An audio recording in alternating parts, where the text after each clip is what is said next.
Isang magandang umaga po sa ating lahat at welcome po sa ating Division Reorientation and Updates of the Implementation of Homeroom Guidance Program for School Year 2021-2022. The Homeroom Guidance Program Committee is truly grateful to have you here with us today. Thank you, dear teachers, for gracing us with your presence despite of hectic schedule. We really can't deny that fact that teachers are one of the most flexible, hardworking, and compassionate human beings. Yes, no, Sir Nell, you are right. No, so our teachers are, very selfless and committed to their calling, which is the teaching profession. We teachers do not stop learning and attending different trainings and webinars like this, all for the sake of our dear learners. So that we would like to congratulate you all and create a happy teacher's month. You are doing a great job and you're always appreciated. I'm Ronald B. Francisco from Mapaniki High School Cluster 5. And I am Rika Miliantos of Sitio Mindanao Integrated School from Cluster 7.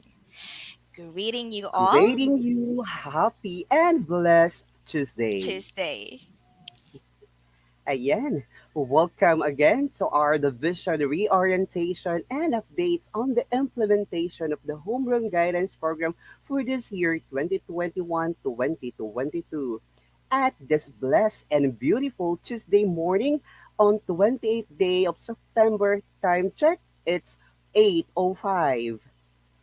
And also, we would like to acknowledge and respect our school division superintendent, Engineer Edgar C. Domingo, PhD CC5, and also our assistant school division superintendent, Dr. Shirley Isipagan and Dr. Melissa S. Sanchez. And hindi magiging buo to kung hindi natin pasasalamatan ang ating Educational Program Supervisor Regional Office, Dr. Angelita M. Borayag, and also sa ating division na kung saan sila nag implement ng mga itong curriculum, our CID Chief Dr. Celia R. Lacanlale, and our S-God Chief, we have Dr. Arcele Lopez at ang ating mahal na nanay sa ating Division of Pampanga, we have Ma'am Carmen Evangelista, a supervisor of ESP, PVL, and TLE. And alam mo ma'am, hindi magiging successful to without sa taong ito na kung saan siya talagang nabigay ng effort, ng time para tayo Yes. maging updated sa lahat ng mga bagay. Let's welcome our Homeroom Guidance Program and Career Guidance Program Coordinator sa ating Division of Pampanga, Dr. Bernadette Leharde. A round of applause sa ating mga masisipag at naging bahagi para at least maging successful po ang ating webinar ngayong araw na ito. Yes, thank you so much, Pono, for your unwavering support and to make this significant webinar possible. So there you go. All right, we know, dear teacher participants, that you are all looking forward to this reorientation webinar. Let us now start our webinar with our virtual preliminaries. Let's start with the singing of our national anthem to be followed by an opening prayer.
Let's place ourselves in the presence of the Lord as we allow Him to be the center of this program.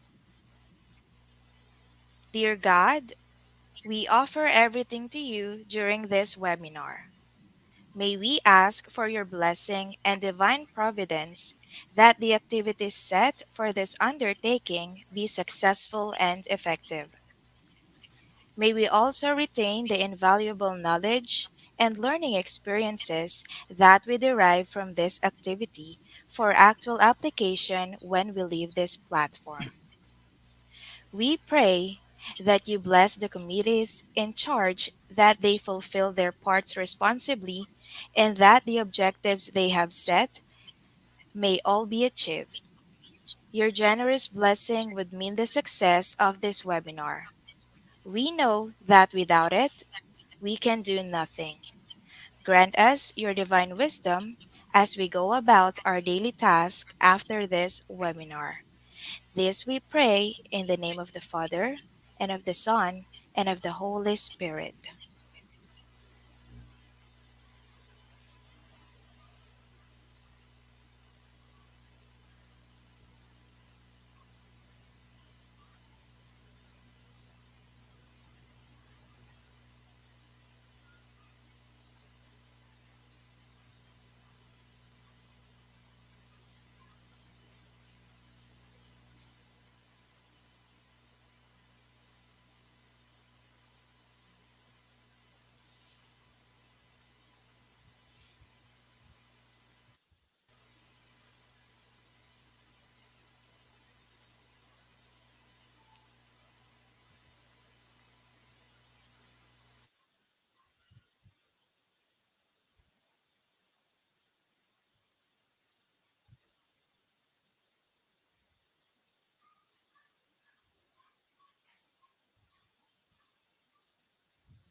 Kapampangan mi saklak, Kinglegwan ganing alaya,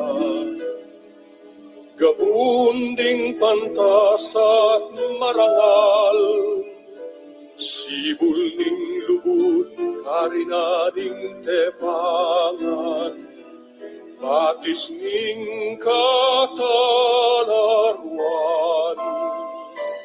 at panamdam makamanen, ligaya mi inye payama, king malugod mong kandungan.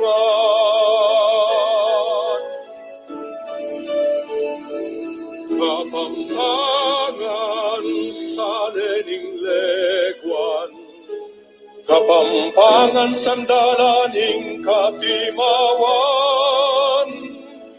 Kiluping pusubi,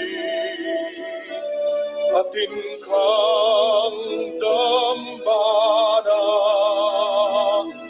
luit ka,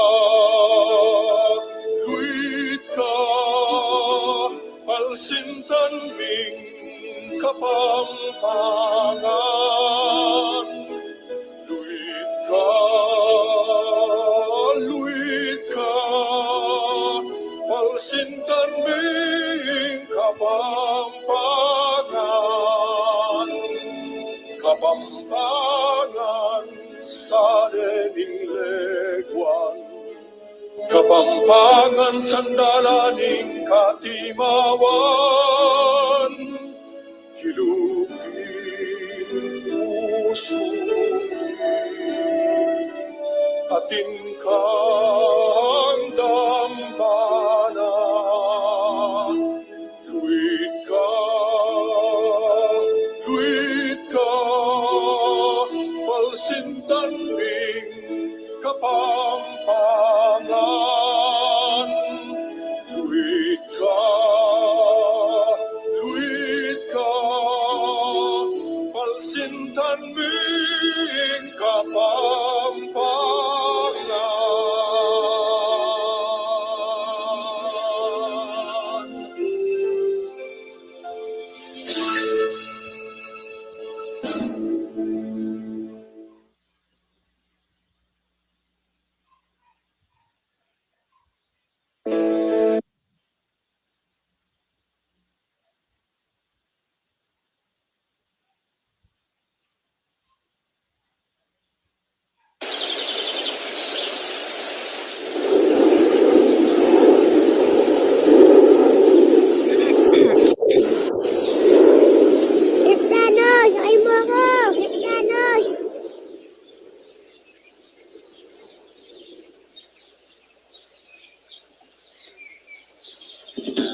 tulad ating galing. Sa araw nila'y makakamtan, sa isang magsisikap lahat magagawa. Ang ibang hinahangad, nanahin mong katulad na sa isang nakisilip may araw na sisikatin.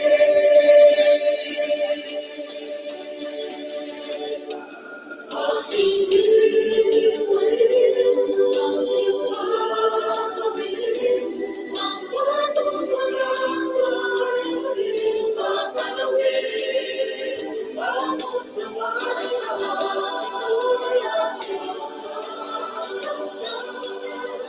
puspusan ang nagsisigaw, pag-uwi sa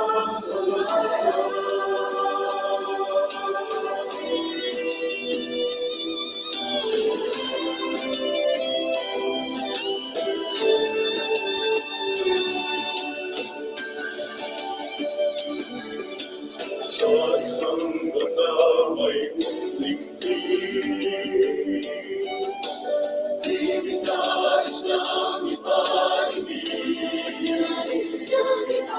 Paglalaan mo'y sa walang tahanan, ang karunungan ay siyang mas mahalaga. Ang ibang hinahangad, nanahin mong katulad na sa isang nakisilip ay araw na sisikatin.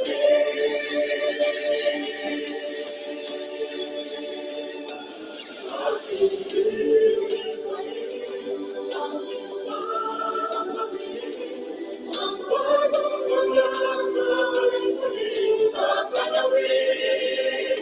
Bawat tawag ako'y aking makakamtan, puspusan ang nagsisigaw, pagtutupad ang pangarap, nangangahulugan ng ating pulos ay tumatanggap, sipag at tatas ng ating hawan.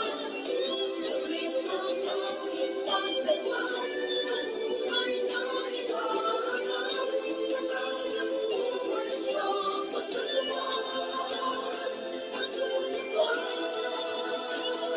Halina't makinig sa akin, tamang kabalaran ang kahihinatnan natin. Mabuhat sa iyong isipan, tagumpay ng tatahakin. Isang pangarap na lubos, landas na iyong pagtutunguhan. Pangat na inaasam, di mapipigil ni luman. Maaabot lahat, lahat ng iyong inaasam.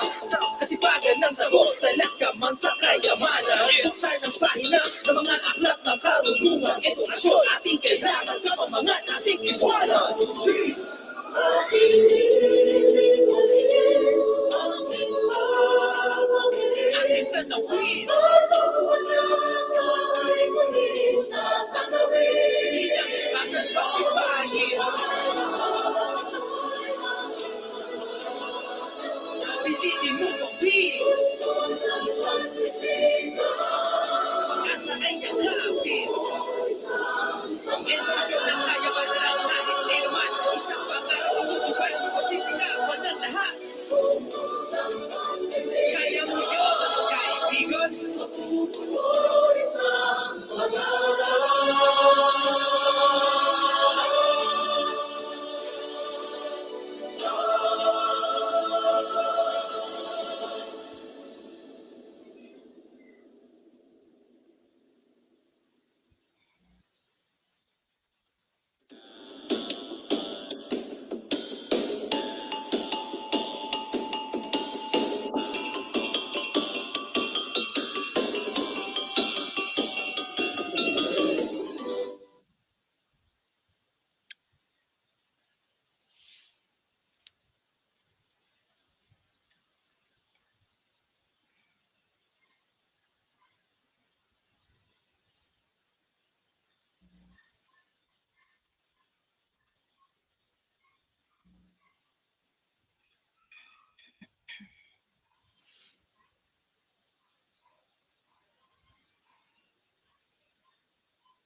All right. Hello, Sir Renel. I think you are on mute. Can you Ay, hear sorry us? po. Okay.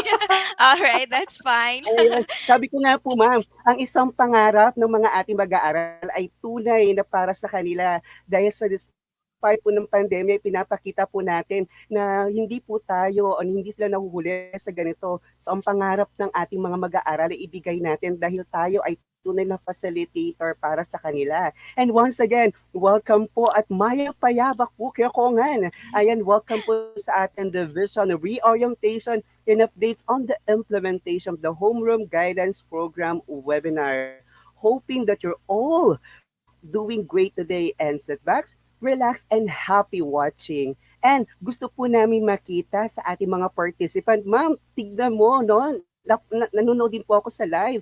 Nasa 1,000 na po ang Mhm. ating mga viewers sa live. Ibig sabihin po, ang ating mga kaguruan, ang ating mga school heads, at lahat po na gustong ibigay, ipahatid ang tunay na kalinga para sa ating mga mag-aaral. Yes, I agree with that, Sir Ron.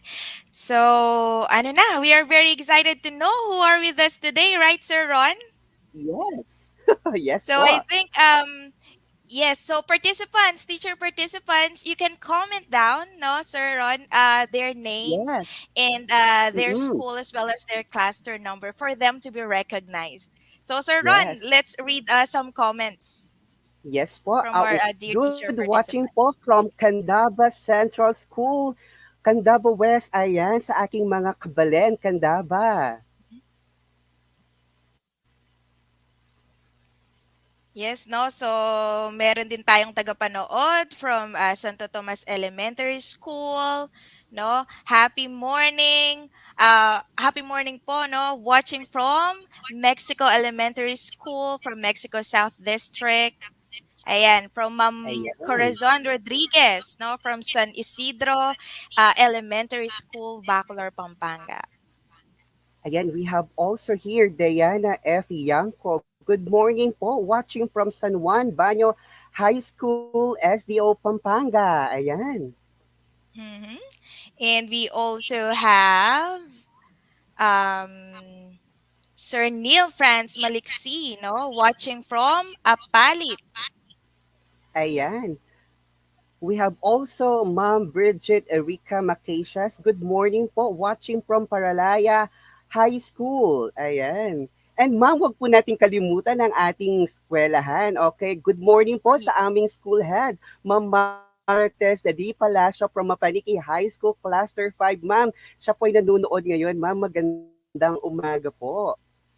Yes po, magandang umaga po.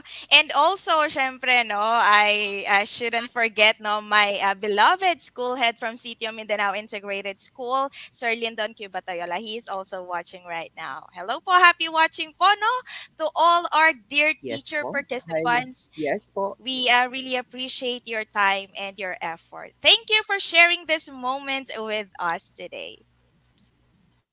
Thank you po. All right. Ayan. Mhm. Thank you very much po. And of course, Sir Nel, no, we would also like to, extend our deepest gratitude and thanks to Sir Jason M. Santos. Hello, sir, our senior education program Ayan. Hi, specialist. Sir Of Jason. course, yes po, hello. And we also And have Sir also John Sir Paul John B. Paul Palisi. Balasige, our Information Technology Officer. Yes. Yes. And Ma'am Christine Marie Santos, our education program specialist too. Thank you so much, Pono, for the guidance and support.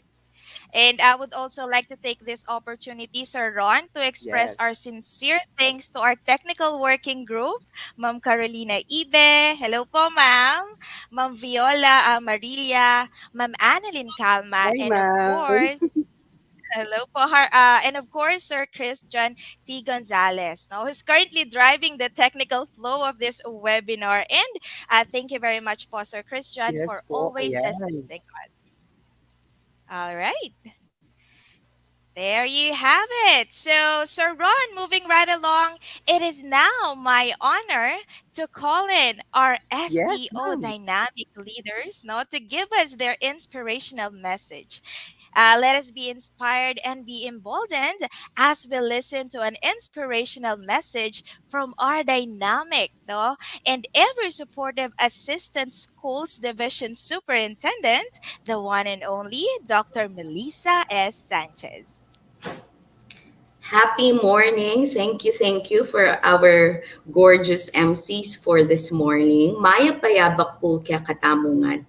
So I thought we will be welcoming first our audience in this platform. So magandang umaga po sa ating lahat, and we welcome you to the division reorientation and updates on the implementation of Homeroom Guidance Program, especially for the school year 2021-2022. So why are we doing this? Of course, lumabas po ito noong 2020. So, importante po that we get to revisit the homeroom guidance program that we will be implementing for this school year 2021-2022.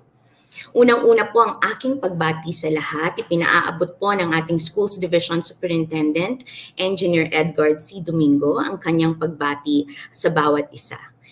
Also, my greetings to my partner, my co-ASDS, Dr. Shirley B. Zipagan, and of course, the people behind the activity spearheaded by our CID Chief, Dr. Celia R. Lacanlale.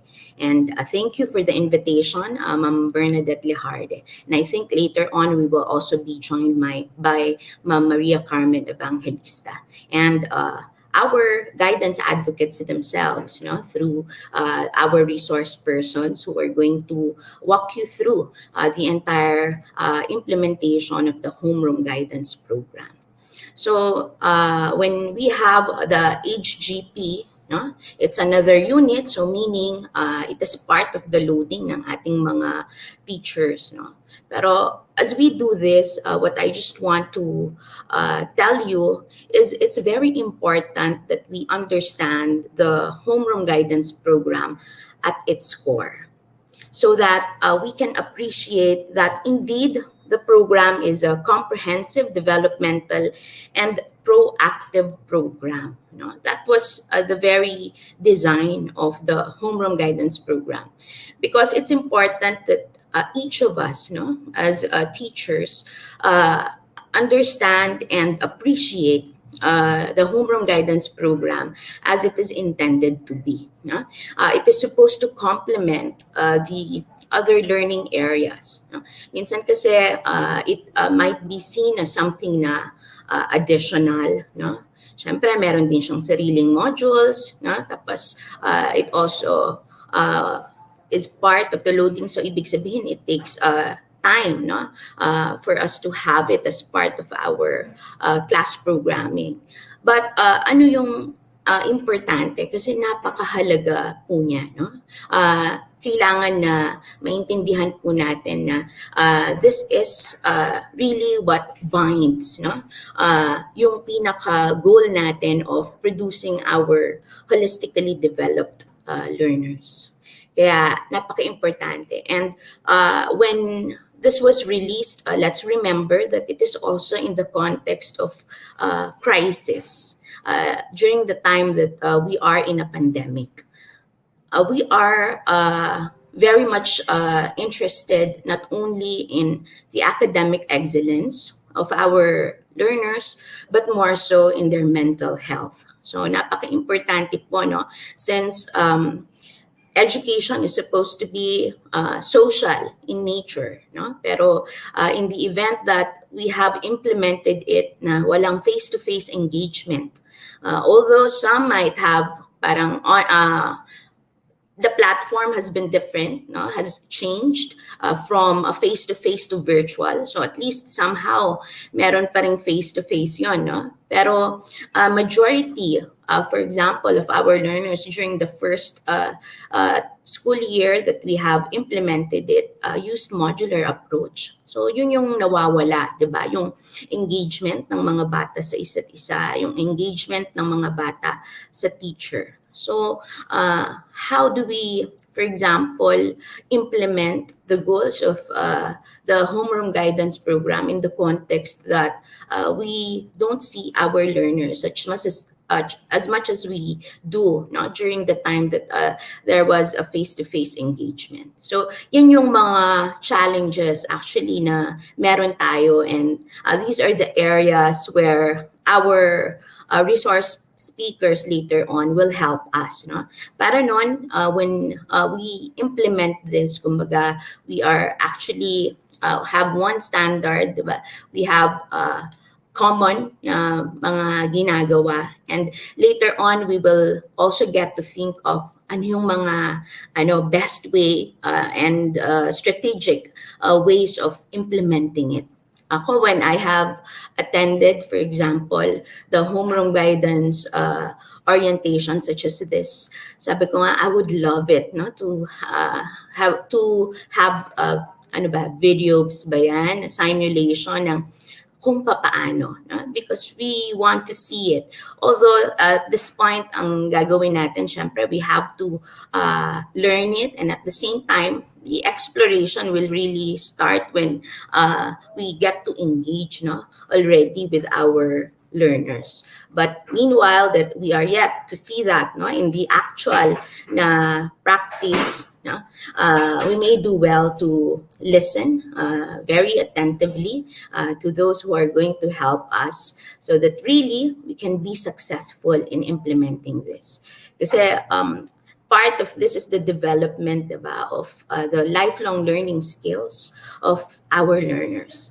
It's not enough that our learners learn the competencies, no, of the subjects of the learning areas, but it's also important that they learn the other areas. For example, ang maganda kasi sa homeroom guidance program, di ba, from K to 12, it has the 3 domains. So, hindi lang yung academic, no, but it also talks of the personal and social development of the child. So if we are going to look at the framework of the homeroom guidance program, talagang holistic siya. And insofar as the implementation is concerned, it's not only involving you as our teachers and our guidance advocates, but this time, talagang napaka-gleaning na nung roles, no, ng ating parents at ng ating school community, no, working with the school, the home, and the community. So that's it, yung home school community link. So it's very important that we get to, kumbaga, explore and take advantage of the fact that the implementation of this, no, can go beyond the classroom na hindi natin ginagamit ngayon, no. It can go beyond the virtual classroom that we have kung tayo ay online or blended yung learning natin. But it can also go beyond, no, yung sa learner and teacher engagement only. Kasi we can involve others, no? Yun yung nakakatuwa. How to, make a homeroom guidance program as exciting as it is supposed to be. Because it's important that our learners, no, become interested in homeroom guidance. Ako yung ini-envision ko yung it's something that our learners look forward to. And it's also something that our teachers must be looking forward to. Diba? Kasi ganun po yun nai-imbibe ng mga estudyante natin yung same excitement that we have, no, for whatever we do. It can be, for example, teaching the learning areas that we are assigned to. So walang pagkakaiba po yun sa homeroom guidance program. Kaya magiging excited lang po tayo sa isang bagay kung talagang naiintindihan po natin kung ano yung kaduluduluhan nito. And if we understand and we appreciate that this is one that binds, no, na yung lahat, hindi lang yung academic, yung personal, yung social development ng mga learners natin. So we see oh, napaka-critical pala at napaka-significant pala ng homeroom guidance program. So if it is something that contributes to the holistic development of a child, then it must be something that we will put our efforts in, di ba? That we will really try to do all things so that we can see that it will work out and we will achieve a certain level of success in its implementation. So, yun po yung mga bagay that we should be looking forward to so that we will embrace homeroom guidance program with much energy and dynamism. Because as we do so, that's the only way that our learners also can appreciate homeroom guidance. So this is the part yung puso, no? At yung papaano na maiko-connect natin na hindi lamang, 'di ba? It's not only the mind, no, that we are actually honing, but it's also the heart of our learners, no? We inspire them as they go through the achievement of their pangarap. That's the very essence of that beautiful song that we have in the Department of Education, isang pangarap. So ilang beses ko nang narinig yan, pero tama si Ma'am at saka si Sir kanina, no? Yung pangarap na yon, tinutukoy nun yung pangarap ng bawat learners natin. And we know that we as teachers, as guidance advocates, we also dream, no, for our learners. And our dream is for them to achieve the dreams that they have for themselves. And they can only do that if all the things that we teach them, no, the experiences that they have in the entire time that they are in the basic education cycle, no, will be used so that they will work towards the dream that they have in their lives. So that's infinite mindset. Diba? It goes beyond our classroom. Meaning, the things that we are going to teach them, hindi lang yan during the time na hawak natin sila, nasa eskwela sila. Diba? It goes beyond after they leave our schools. No? What person do they become after us teaching them?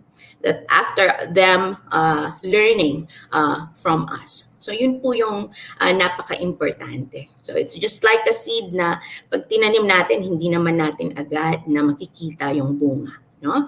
But later on, we will be delighted by the sight of a sturdy tree, no? Na nangyari doon sa seed na tinanim natin. So we may not see it in our lifetime, diba? But the very fact that we understand and we have given it all by the time that we have planted it, I think that gives us a sense of fulfillment, even now that we are yet to see the products of the products that we are envisioning in the future. And I hope that as we do that today, no, we do it with all our best. This is the very thing that we are seeing among our teachers now. That despite and in spite of the challenging situation, you keep on extending efforts so that you can really do the best that you can given the context that we are in. And in the SDO Pampanga, that we appreciate very much. So, tanggapan niyo po yung kaya kaming kapasalamatan, kaya kayo pong efforts and contributed the efforts that you contribute so that we can really achieve what we want for our learners. And that will always be to have outstanding learners in our midst. Yung outstanding na sinasabi natin, yung top na sinasabi natin na tatak outstanding, yung hindi lang magaling, no? Pero mabuti. Mabuti at magaling, yun yung tatak outstanding na gusto natin sa ating mga learners. And we are very positive, no, that homeroom guidance program is a program that complements, no, all our efforts in the department so that really we can produce the holistically developed learners that we want. And these learners are the future of our generation. So we might as well give our best in producing the best learners that we have. And we started here in SDO Pampanga. Maya payabak po kaya katamongan.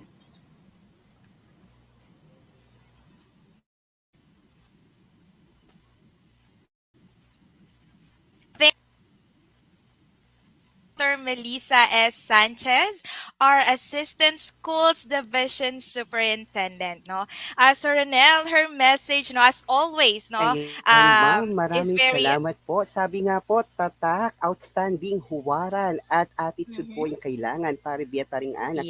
Ngayon yung Yes. pandemya ngayon, ito yung pinakakailangan tamon eh. Nakuno ka rin yung Mhm. pandemya ngayon, kasakit po, talakakit ding anak. Pero ibiyeta mo, in kaya pan, bang kanita, itulit tala, king mayat at pangatao, din kaya katang anak. Ayan, ma'am. All right. Yes, I agree with you, no, sir. And that is the challenge, no, on the end of our teachers, no, how to make our students, excited and interested in learning. So this homeroom guidance subject pala serves as motivation booster ba, no, sir Ron? It serves as Yes. the root, the very root, no, to hone the virtues, the values, and the motivation of our students in learning not just the homeroom guidance subject area but all the subject The whole. areas, no. Yes. Yes, and it doesn't stop, no, sa mga online classes lang or sa mga modular activities lang, but it goes beyond, sabi nga ni Dr. Melissa, no. It goes beyond everything, and those virtues, those learnings, they can apply them, no, in a real life situation, no. And that is the essence of this webinar, no, to for us to dig deeper and work collaboratively to make learning effective, no, Yes, sa ma'am. ating mga students. All right, so there you have it, Sir Ron. At this point of time po, no, let us all lend our ears naman as we are about to hear the statement of purpose coming from another inspiring woman in the field of education. Dear teachers, the woman of virtue, let us all welcome Mom Carmen M. Evangelista, our education program supervisor in ESP, TVL, and TLE. Hello, good morning. Am I being heard po? Naririnig po ako? Yes Naririnig po, na? ma'am. Okay. Yes, ma'am.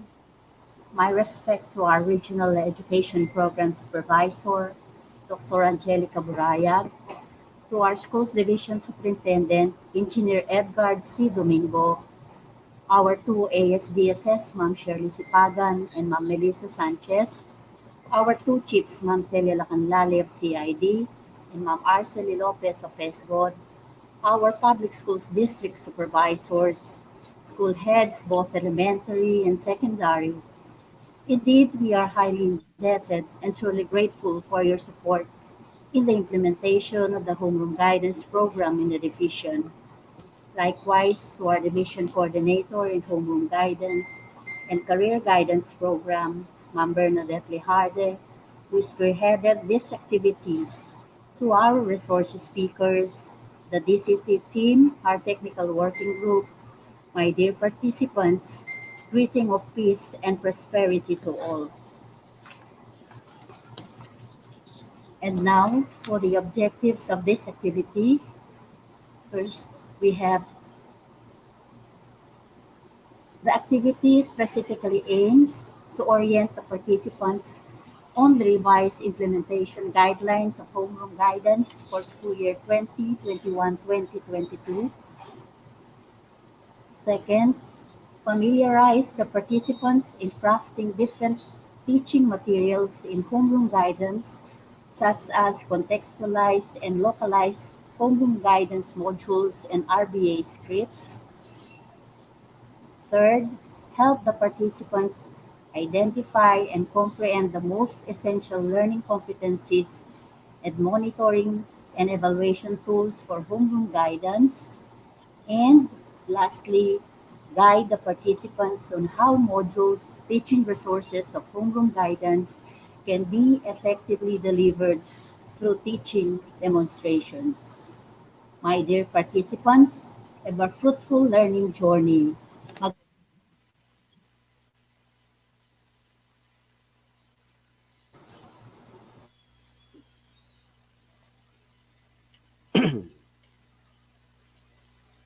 Ayan, medyo nawala yata ang ating pong education program supervisor dahil siguro sa connectivity. But still po, no, alam natin na mamaya mababalikan natin si Ma'am Carmen. You know, ma'am, nandito rin po ang isa sa pinaka nag-develop ng ating reorientation updates of implementation from the homeroom guidance. At tayo nagpapasalamat sa kanyang presensya dahil sa ganitong division, dahil ang laki-laki ng kanyang sakop, pero binigyan niya tayo ng enough time para po makasama natin. Ma'am, ikaw na magpakilala sa ating pong napaka-special guest sa araw na ito.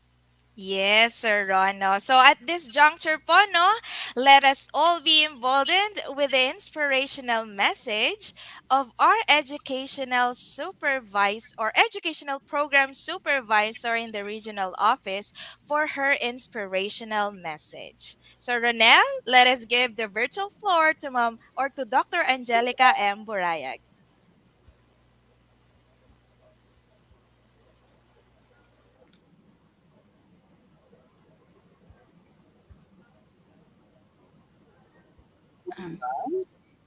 Mag-open cam na ba ako? Hindi ko Yes, ma'am. Ang ganda niyo po. ay nakikita na po ako sa cam? Hindi pa? Yes po, O Yes, ma'am. kasi hindi ko siya ma'am. sorry. Ayun na Okay pala. lang po. Okay, okay. Magandang umaga po. Thank you po. Thank you po, Ma'am Ron, Sir Ronel, and of course, Ma'am Rika. Napakagaling, no? Ang saya-saya ng boses nila. Talagang very enthusiastic po ang dating po, no? At nakakaigaya po talaga sa lahat ng viewer. Of course, my respect to our Schools Division Superintendent, Dr. Edgar Domingo. Magandang umaga po. Of course, to our ASTS, Dr. Melissa Sanchez. To our CID Chief, Dr. Celia Lacanlale. To our Education Program Supervisor in ESP, Madam Carmen Evangelista. And of course, our Homeroom Guidance Focal Person, Dr. Bernadette Lejarde. Our outstanding teacher. And of course, awardee from the civil service, no? Congratulations po, Ma'am Bernadette.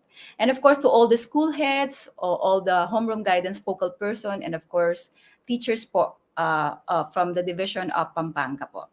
I am so happy that I was invited by our super hardworking, ang aking pong kasangga, kapartner po, no, sa homeroom guidance po, none other than your homeroom guidance focal person, my co-homeroom guidance advocate, Dr. Bernadette Lejarde. Of course, to give my inspirational message on your division, reorientation on homeroom guidance program during crisis situation. Magandang umaga po sa ating lahat po. Good morning po. Kagagaling ko lang din po sa Tarlac City, no? Parang ano, no? Bumiyahin, no? Hindi po. Through online platform lang din po. Patungo po sa inyo sa Pampanga. Kasabay niyo po silang nagko-conduct ng homeroom guidance po ngayong araw na ito. Of course, my dear participants, lately time have been tough. We have seen resources go down, and of course, workloads go up. No, we have seen uncertainty rise. We have all sacrificed. Tama naman, totoo, no? Dami nating sakripisyo. Lalo na po nung umusbong po yung pandemya natin last year, no? Nagulat po tayong lahat, no? We have given off time with our families. Our work has cut into our personal lives. We have lost our sense of balance. Talagang na-shock po tayo lahat, no? I know some of us come to work every day filled with fear, no? Na baka magkaroon tayo ng mahawaan tayo ng COVID or whatsoever, no? Of course, sometimes meron din pong resignation and doubt, no? In the midst of the uncertainty, we have survived. Yan, nakasurvive naman po tayo last year. And these challenging times have tested our character, but we have not backed down. It has tested our perseverance, but we are still here. It has tested our team, and we are still strong. Kaya po, congratulations po sa ating lahat, no? Know that you have been through the worst and it's always get better, no? Okay pa rin po tayo lahat, naka-smile. Tandang maglingkod po sa ating mga learners po, no? You have struggle, you have stress, you have worried, and it still gets better. Ang dami nating stress no mga panahon ng pandemya last year. Ang dami natin, nanibago po tayo sa new normal, no? Nanibago po tayo sa mga learning delivery modalities na ating i-implement po sa ating paaralan. But of course, it's we're always get better naman po, no? Hindi naman po tayo sumuko, no? You have stayed late at night, no? Stayed up late at night para tayong parang iniisip mo paano ko mapiprint itong mga modules, no? Paano ko maibibigay itong mga modules mapaparating sa aking mga learners, no? We are also worrying about the future that seems unclear, but it always get better. Yun naman po ang maganda, no, sa atin.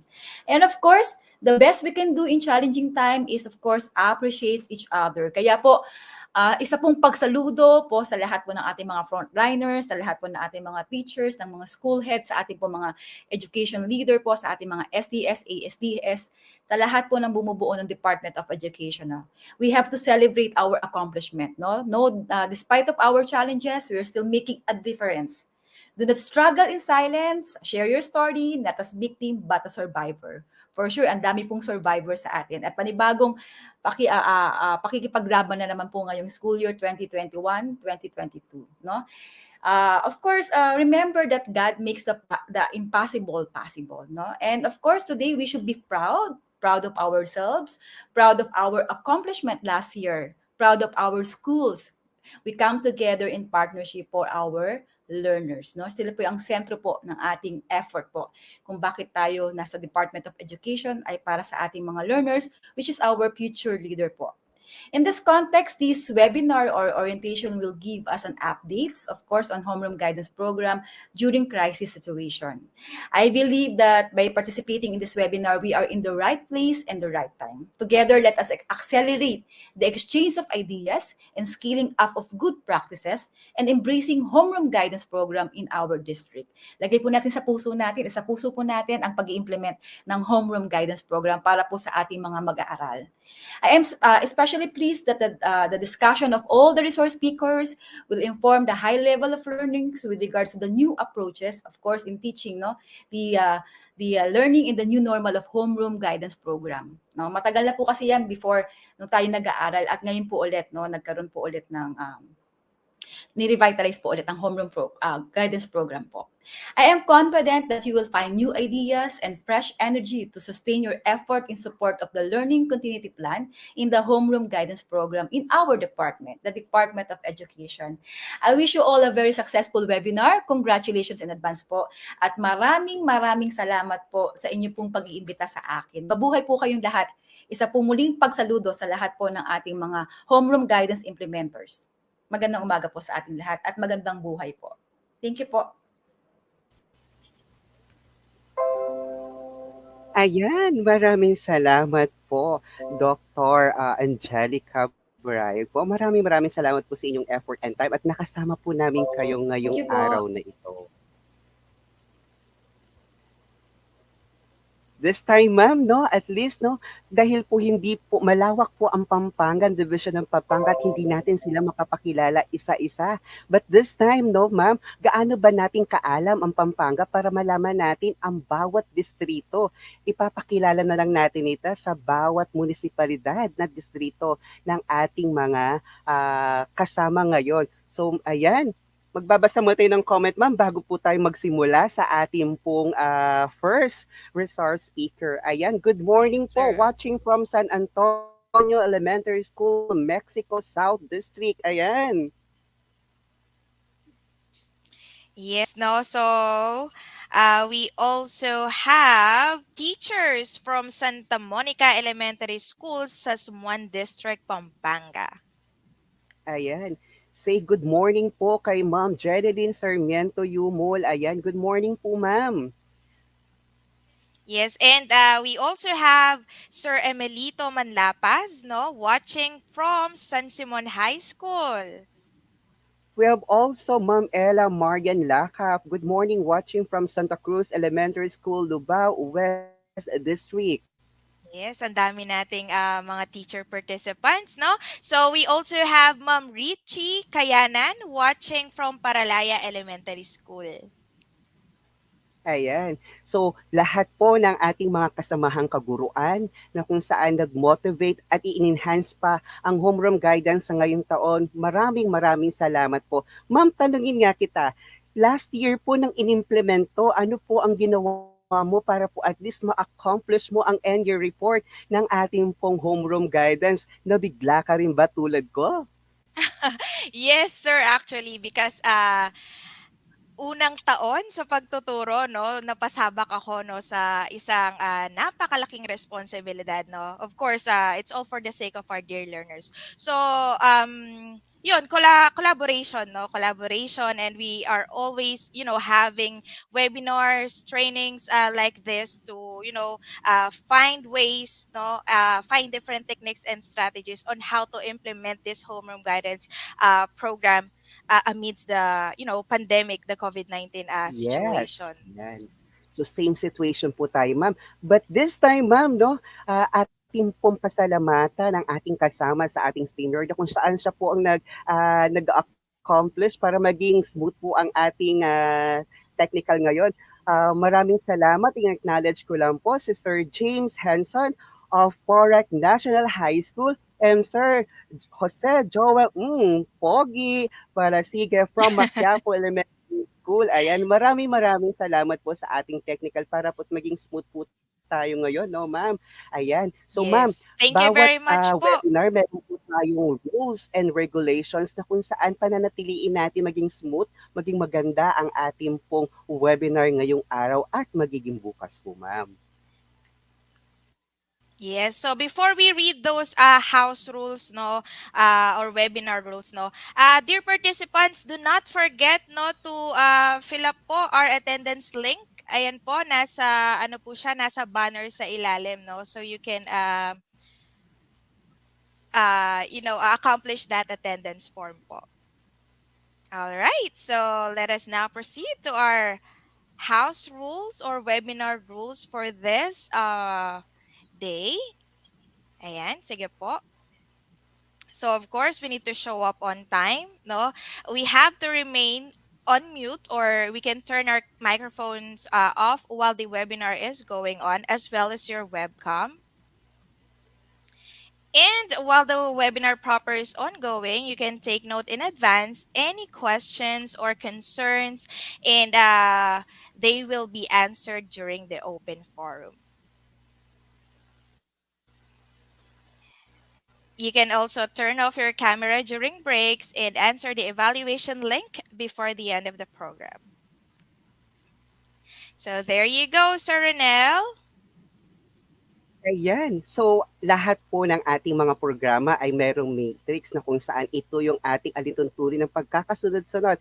For this day one muna po tayo, ang ating program matrix po. So, tapos na po tayo sa ating preliminaries, no? And mamaya po, pagkatapos po ng ating first speaker, meron po tayong health break para po at least pwede tayong uminom, mag-CR, and the rest. Mhm. At tuloy-tuloy na rin po tayo niyan for this morning hanggang 12 noon. And then may break po tayo or lunch break po tayo para po at least makapagbigay po tayo ng oras sa sarili natin. At continue po tayo by 1 o'clock hanggang pong 5 o'clock. Ayan, asahan po namin na ang lahat po ng ating mga kasamahan ng 1,300 na nasa FB Live po ay ready na para makinig. And I would like also, no, nag-PM po sa akin to, ang isa sa aking mga idolo dito po sa Lapungan National High School, Dr. Angel Manalastas. Hello po, Sir Doc. Ayan po, siya po ay kasama po natin siya ngayon. Ayan, alam niyo po ba na ang lahat ng bagay na ginagawa ng division ay ipapaganda at i-enhance po natin at ito po ay para sa ating mga mag-aaral. At this time po, ang ating pong first, resource speaker sa araw na ito para po at least mag-deliver at magbigay kung ano po ba ang konteksto ng Homeroom Guidance Program for this year 2021-2022. Ayan. And we all know that we are very excited to learn from this webinar. So that without further ado, let us all welcome our first resource speaker all the way from Mexico South District to discuss with us the context of the homeroom guidance, their teachers. Let us all have the public school district supervisor of Mexico South, Dr. Edna L. Severo. Let's give her a virtual applause. Good morning, ma'am. Yes, thank you, sir. Good morning.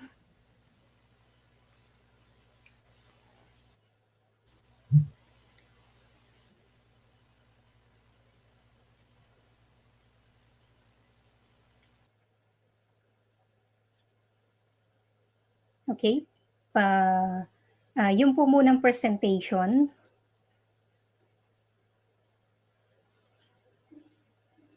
paki-present po yung pong sa presentation, not the activity. Yan. Okay, so happy and blessed morning to everyone. We are now in the second year of implementation of homeroom guidance. So last school year, kagaya ng nabanggit ni na sir at ma'am kanina, no, we encountered challenges or birth pains with its implementation. We cannot deny that some of us did not see the beauty of the program at first, and others considered it as an additional burden. But we cannot blame them because there is no orientation before its rollout in the first quarter or opening of classes. If I am not mistaken, the orientation occurred during the third quarter. Then, here comes the needed MOVs and reports to be submitted before the end of the school year. Then, the monitoring and evaluation process at the division level, which coincides with the other equally important task of the teachers. Nonetheless, we address those challenges through the countless consultations of the division and district supervisors with our CID chief and our division homeroom guidance program coordinator together with our division supervisor and ESP.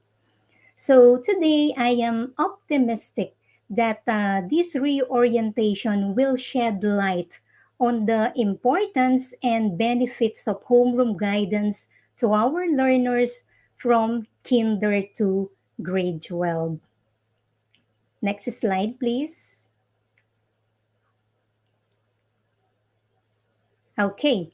To check your knowledge on the background of homeroom guidance, although we are now in the second year of its implementation, let us have first an activity. If you are watching the reorientation using your laptop or desktop, you can use your mobile phone for this activity.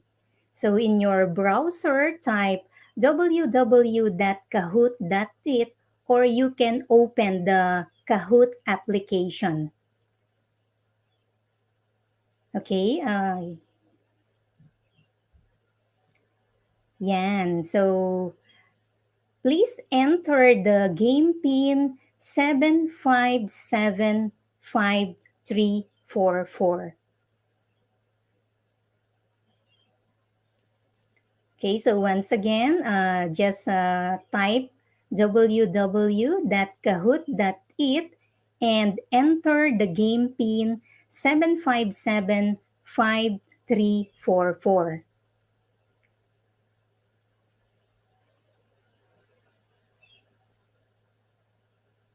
Okay, ayan, meron na tayong nagjo-join na mga participants. After entering the game pin, you can type your first name or nickname and your district or cluster after your name. So for this activity, there are 5 questions with 4 choices each. You have to choose among the shape that corresponds to your answer. We have the triangle, the diamond, circle, and square. Okay? So, hintayin po muna natin na makapag-login yung iba.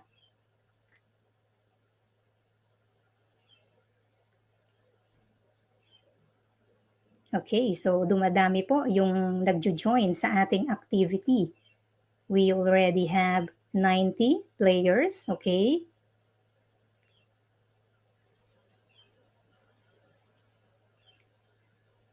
Okay, if you can include po your district or cluster after your name para kapag kayo po yung magiging winner sa ating activity, mare-recognize din including your cluster or district.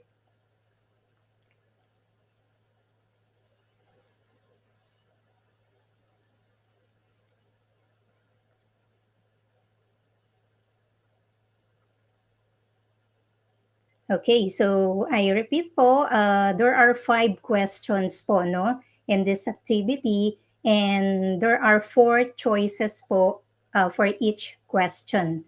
Then if you are using your mobile phone po, you have to choose among the shapes po that correspond to your answer. We have the triangle, the diamond, the circle, and the square.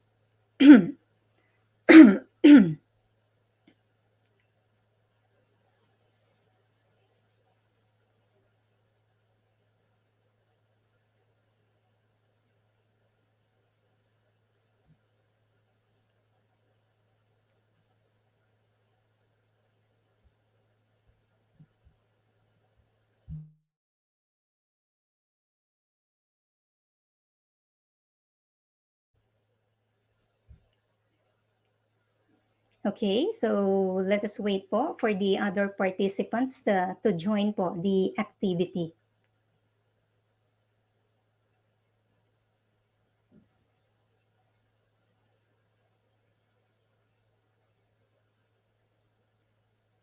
Okay, so 200 participants na po tayo. So we will start.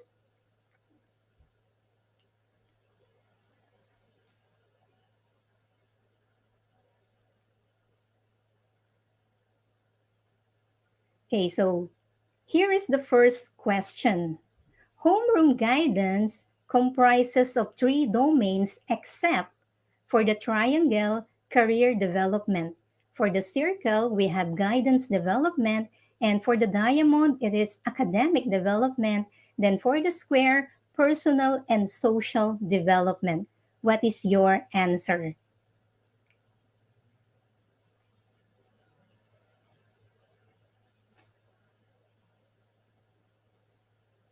Okay, so the correct answer is guidance development.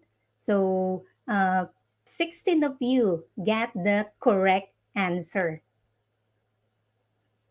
So let us check kung sino yung nagli-lead. So nagli-lead po dito, we have Ma'am May from cluster 4. Second is girl. So girl talaga siya. Then we have Maricar from Mexico. Then Edlin R. Dawis. Then Mai with a total points of 745. Okay, next question. It pertains to the academic needs or concerns of learners. Is it social domain, career domain, personal domain, or academic domain?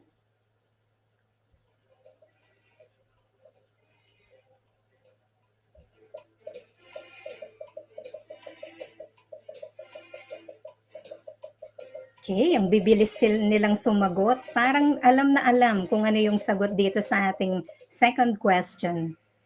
Wow, so 89 got the correct answer. So let us check kung sila pa rin ang nagli-lead.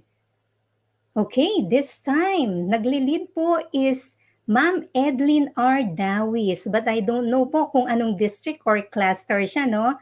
Then, si girl, second ulit siya. We have May from cluster 4 again. Then, Joy and Jen from cluster 3. Okay.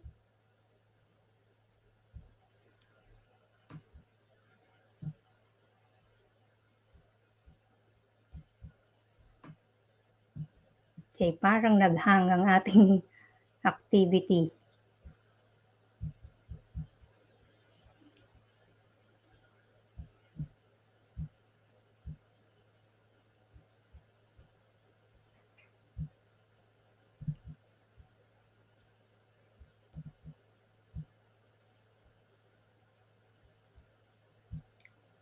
Okay, so here is the third question. It ensures the proper implementation of homeroom guidance. Is it home, community, DepEd, or the school?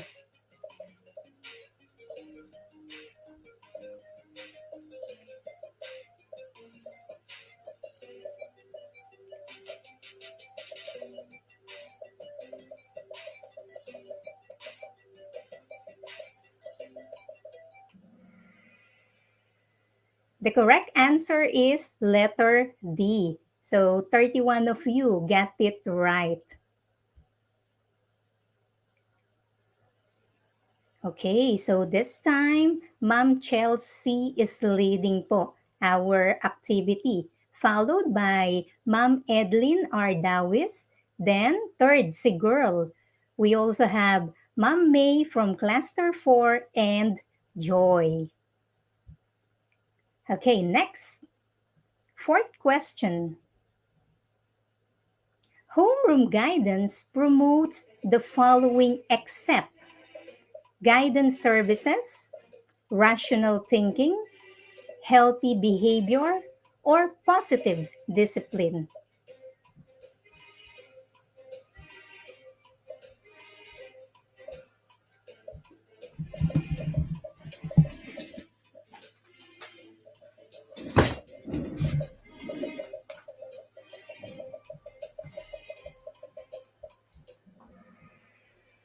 The correct answer is letter A, guidance services.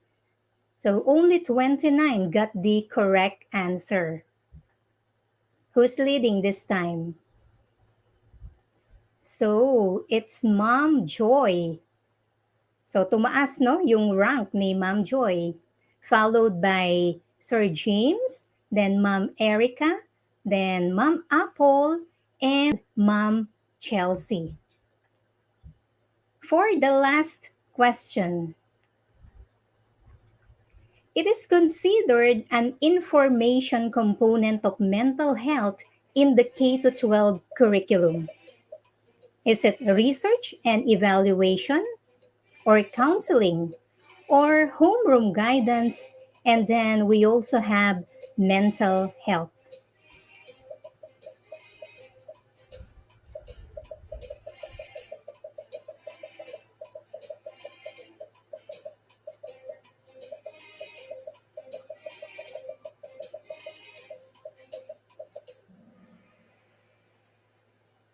All right, so the correct answer is homeroom guidance. So 61 of you get it right. Okay, let us check the podium. So for third place, we have Mom Chelsea.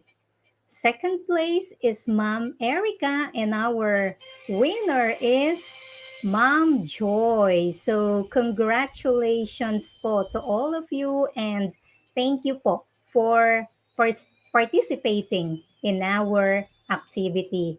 Congratulations, Mom Joy, Mom Erica, and Mom Chelsea.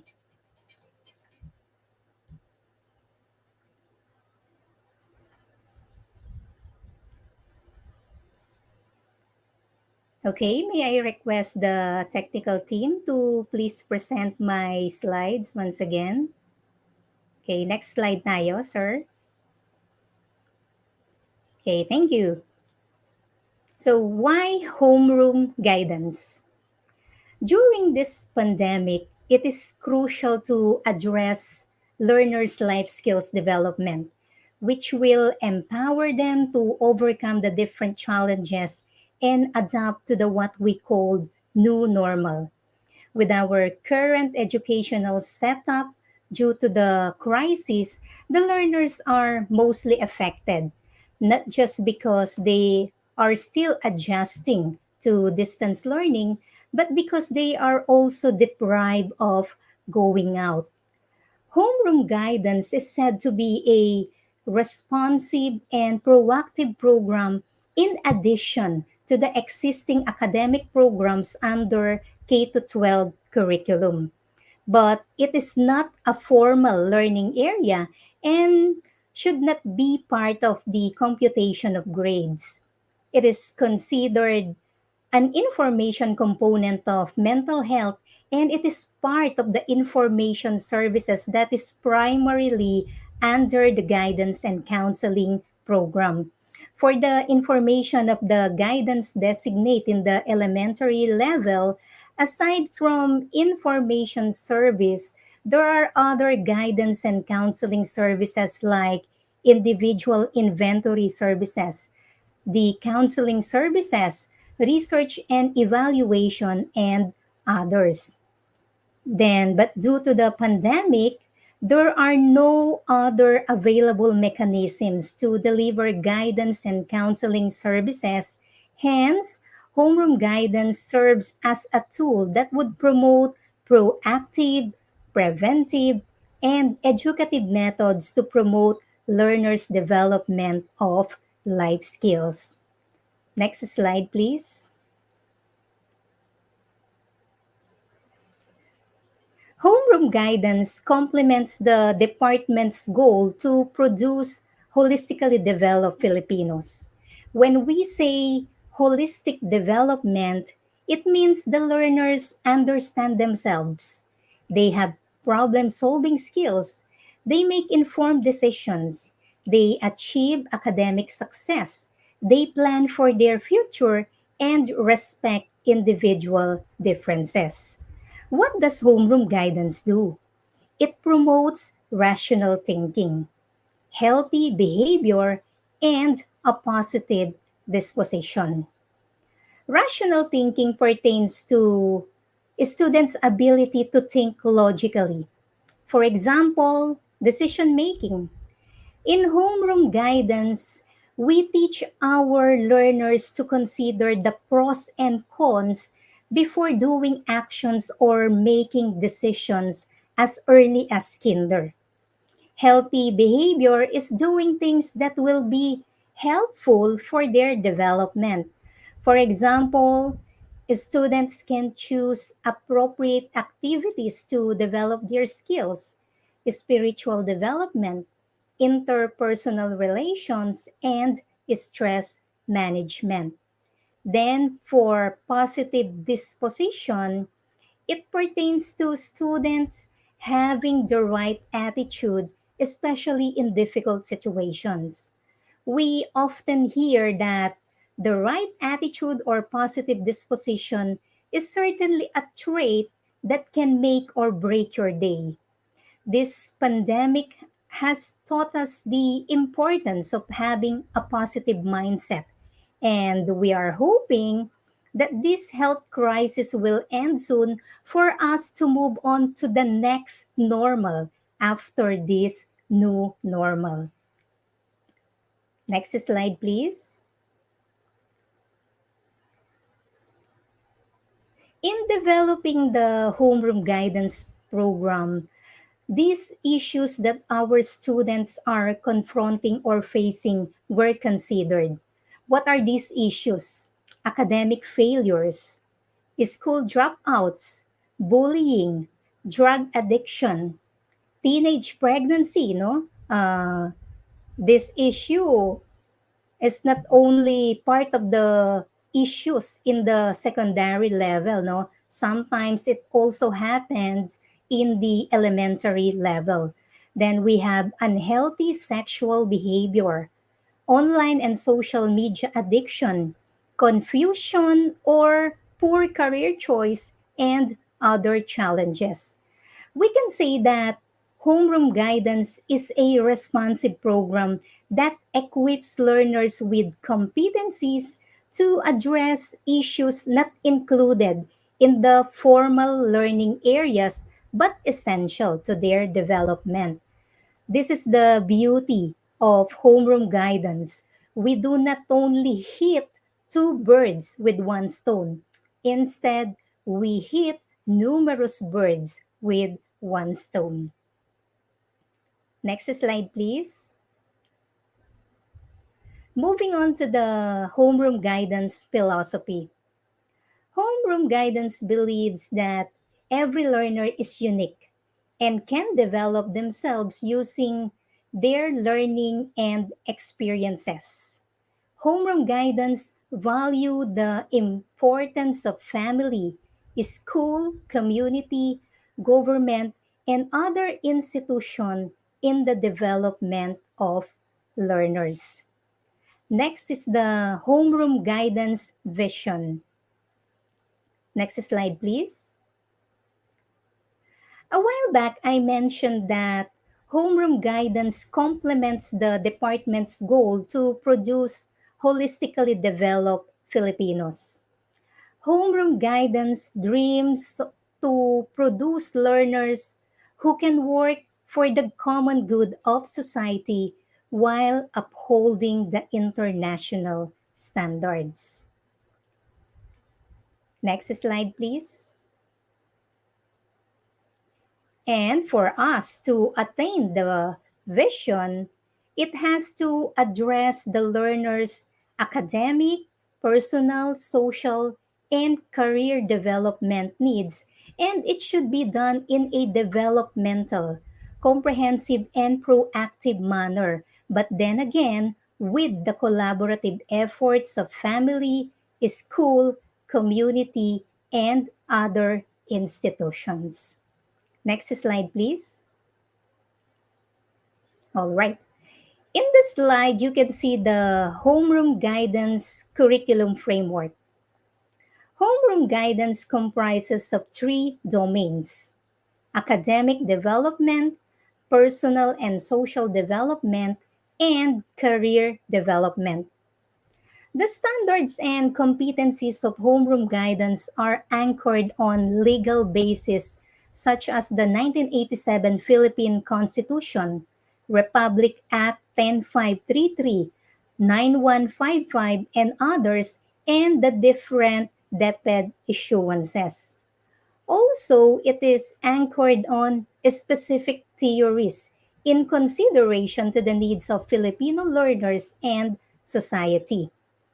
Academic development is guided by Brunner's scaffolding theory, Rousseau's learner-centered theory, and Piaget's cognitive learning theory, while personal and social development domain got inspiration from Erickson's psychosocial development theory. The career development domain is influenced by Crumbold's, Super, and Ginsberg's career development theories. So later, I will discuss each theory briefly. To continue, as you can see in the framework, the arrows are continuous. At the middle po, you can see the arrow, meaning learning will not stop at the end of each grade level. It is a continuous process from kinder to grade 12 and until such time they will become independent adults. We can say that it is really a lifelong learning process. Then, for us to attain the homeroom guidance vision, which is to develop Filipino learners holistically, the three domains should be collaboratively addressed by home, the school, community, and other institutions. This is how important the role of the school's stakeholders. Next slide, please. Homeroom guidance is a developmental and proactive program with standards and competencies that cut across all grade levels. As I said a while back, it is a continuous process. The competency indicators are arranged from simple to complex and focus on developing higher order thinking such as analyzing, evaluating concepts, processes, procedures, and principles rather than just remembering or the lower order thinking. Why focus on higher order thinking? Because the higher level thinking skills target the 21st century skills needed today. It is not enough for our students to merely remember. Instead, students need to be taught to take the knowledge and understanding they have and use it in a critical, creative, flexible, and innovative ways. So the program was designed to equip K to 12 learners with life skills in three domains. So the three domains are the following: the academic, personal and social, and career development domain. Next slide, please. Academic development domain refers to all academic related needs or concerns of learners. This domain serves as a guide to implement strategies and activities to support and maximize each learner's ability to learn, including creative and critical thinking, communication skills, and problem solving skills. As I said a while back, academic domain is guided by the three principles. We have the Brunner's scaffolding theory, Rousseau's learner-centered theory, and Piaget's cognitive learning theory. Scaffolding theory advocates that children will become independent learners as they mature if support and help from their parents and teachers will be given at the onset of their learning. Gradually, parental and teacher support can be removed as the learners develop independence in thinking and knowledge and skills acquisition. For example, one of the learning competencies under academic domain is considering positive and negative experiences in school and community towards success. At a young age, learners need proper guidance and support from their teachers, parents, and other significant adults to realize the importance of their actions because it could lead to a positive or negative experience and could result in failure or success. The support and guidance can be lessened gradually once the learners are confident enough to stand on their own and use their experiences to fulfill their dreams.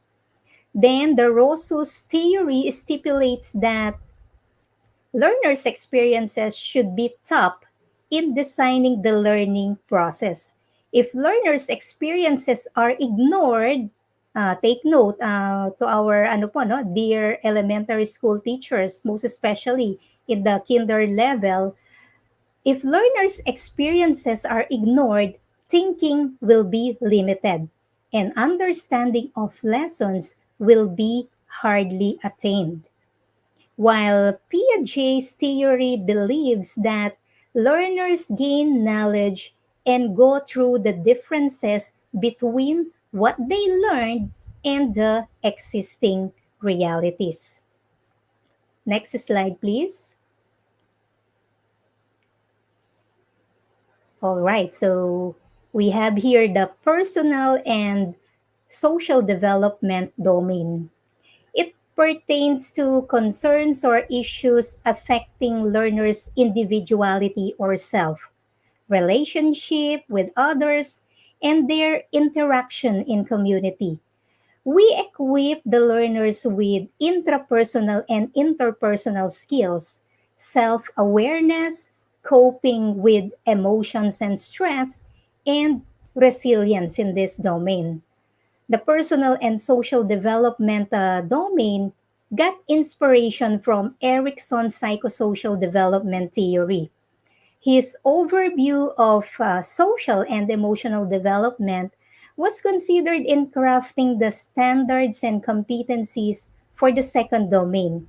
If you will go over the lessons in homeroom guidance from kinder to grade 12, his view on mastering the attitudes, ideas, and skills at each stage of development to help learners be successful and contributing members of society is highly evident. In this domain, the learners needs to understand the importance and value of oneself and others to apply and enrich their abilities and or response or rather respond for them to respond to international standards. If you go over again to the most essential learning competencies in homeroom guidance program, you will see that 75% of the competencies fall under the personal and social development domain. Then for the last domain, next slide please. The career development domain. It pertains to all occupational and the world of work related concerns and issues of learners. This involves acquiring skills, attitudes, and knowledge that enable them to successfully transition from school to the world of work and from job to job across the lifespan. Here, we have the learner's discovery of their interest, talents, and skills, decision making, problem solving, planning, and exploring their career options and opportunities. This domain, by the way, is not only part of the junior high school and senior high school homeroom guidance competencies, but from kinder to grade 12. The career development domain is influenced by Crumbold's, Super, and Ginsberg's career development theories. Crumbold's claims that sex, race, educational or developmental disabilities, and innate talents affect a person's career choice. The environment, life events, and learning experiences also shape one's career decisions. People's changing roles and priorities create a significant impact on their career direction. Super's developmental theory believes that as a person's career advances, it undergoes five life stages. These are growth, exploration, establishment, maintenance, and decline. Then, lastly, Ginsberg advocates the early inclusion of career concepts in learners' lives, which guides them to discover the path they want to take. Ginsberg believe that career planning is a lifelong process with three stages. What are these three stages? We have the fantasy stage, the tentative stage, and the realistic stage. This is the reason why career development domain is also included in the kinder and primary levels.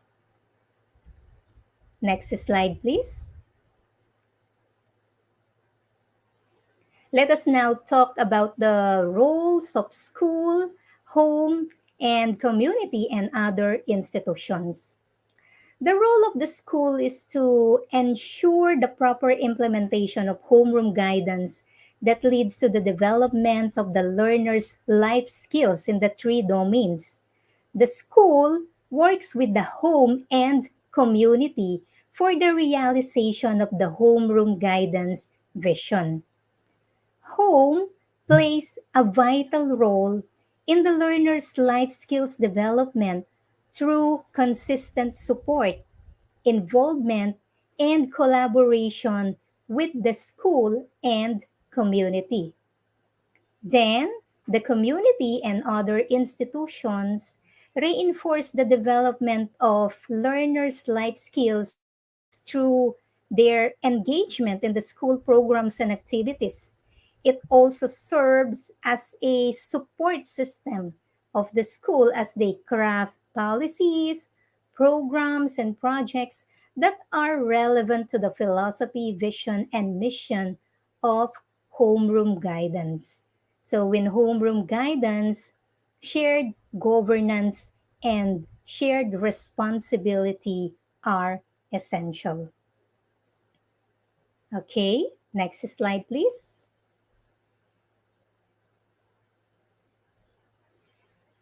So, that would be all for now. So, dear teachers, let us advocate the homeroom guidance program para sa bata at para sa bayan. Dakal pong salamat.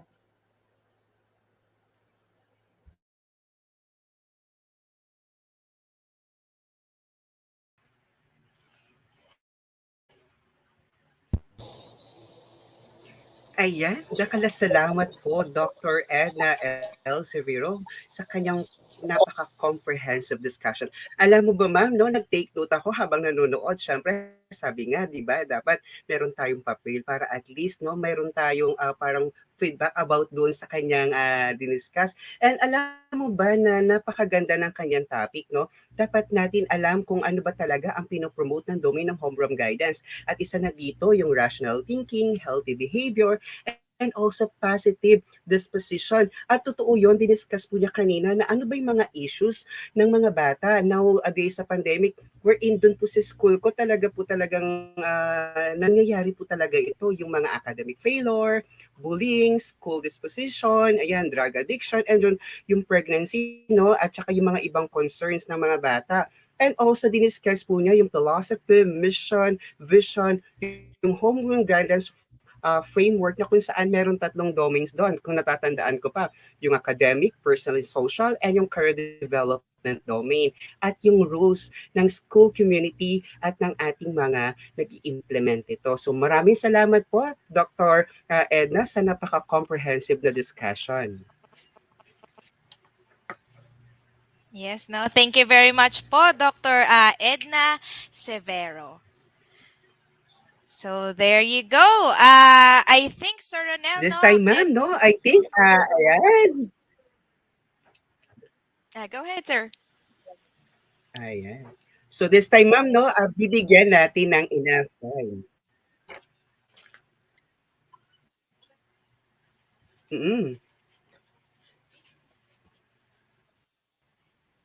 So I think Sir Ronel, is Ayan it? ma'am, so I think ma'am, no, mag-health break muna tayo. Sa lahat ng aming mga participants, no, sana kasama pa namin kayo hanggang mamaya. So habang po may healthy break tayo, ayan, pwede po tayong kumuha ng tubig, mag-CR, magmerienda, ayan po, para po at least mas maganda pa po ang ating pag-uusapan ngayon. Dahil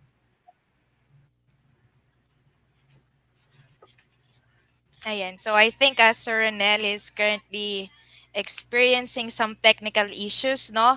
So there you go, dear teachers.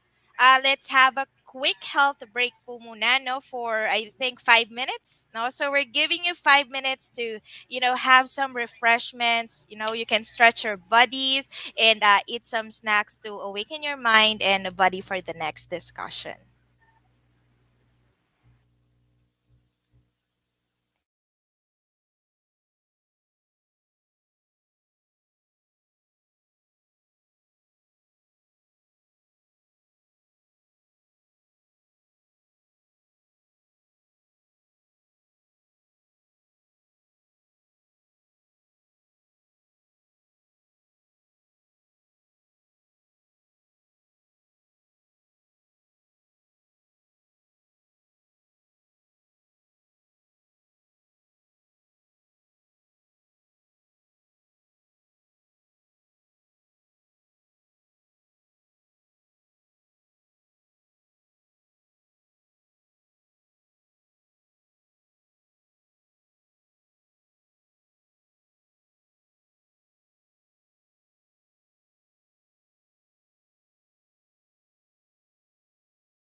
Ayan, ma'am. No? At nakakuha na siguro ng pang-healthy break ang ating mga kasamahang kaguruan, no? At this Yes, time. sir. Oo, medyo nawala lang ako kanina dahil alam mo naman 'no, may mga kasama ako dun sa bahay nag-o-online class yan kasalukuyan nag-aano kaya medyo naghanap ako ng, connection. Pero at dito Mhm. tuloy na tayo. Ayan ma'am, so ayan, ah, magbabasa tayo ng comments still 'no, tayo bumababa dun sa ating process ng ating mga audience 'no, ayan. So while our Watching teachers are from Mhm. Lanang Elementary School, Ma'am Jenny Bitangcuangco. Ayan, maraming salamat po sa inyo. All right. So we also have Ma'am Rose Ann Garcia, no? Good morning po, watching from Salapungan Elementary School, Candaban North District. Hello po, happy watching. Happy watching po. Ayan.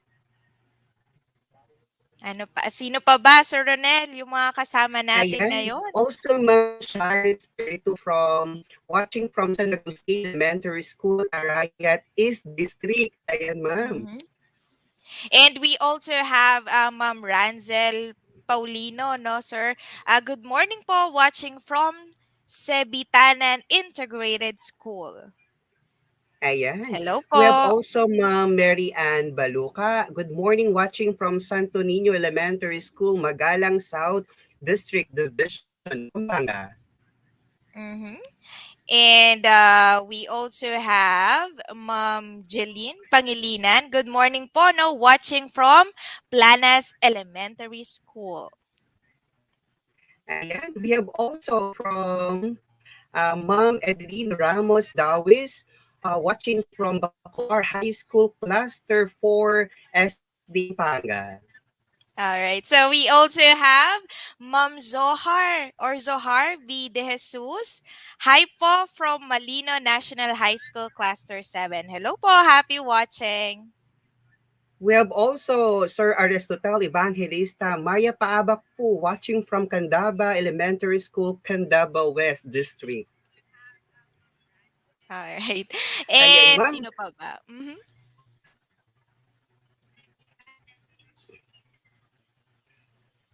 Sige po, Sir Ronel.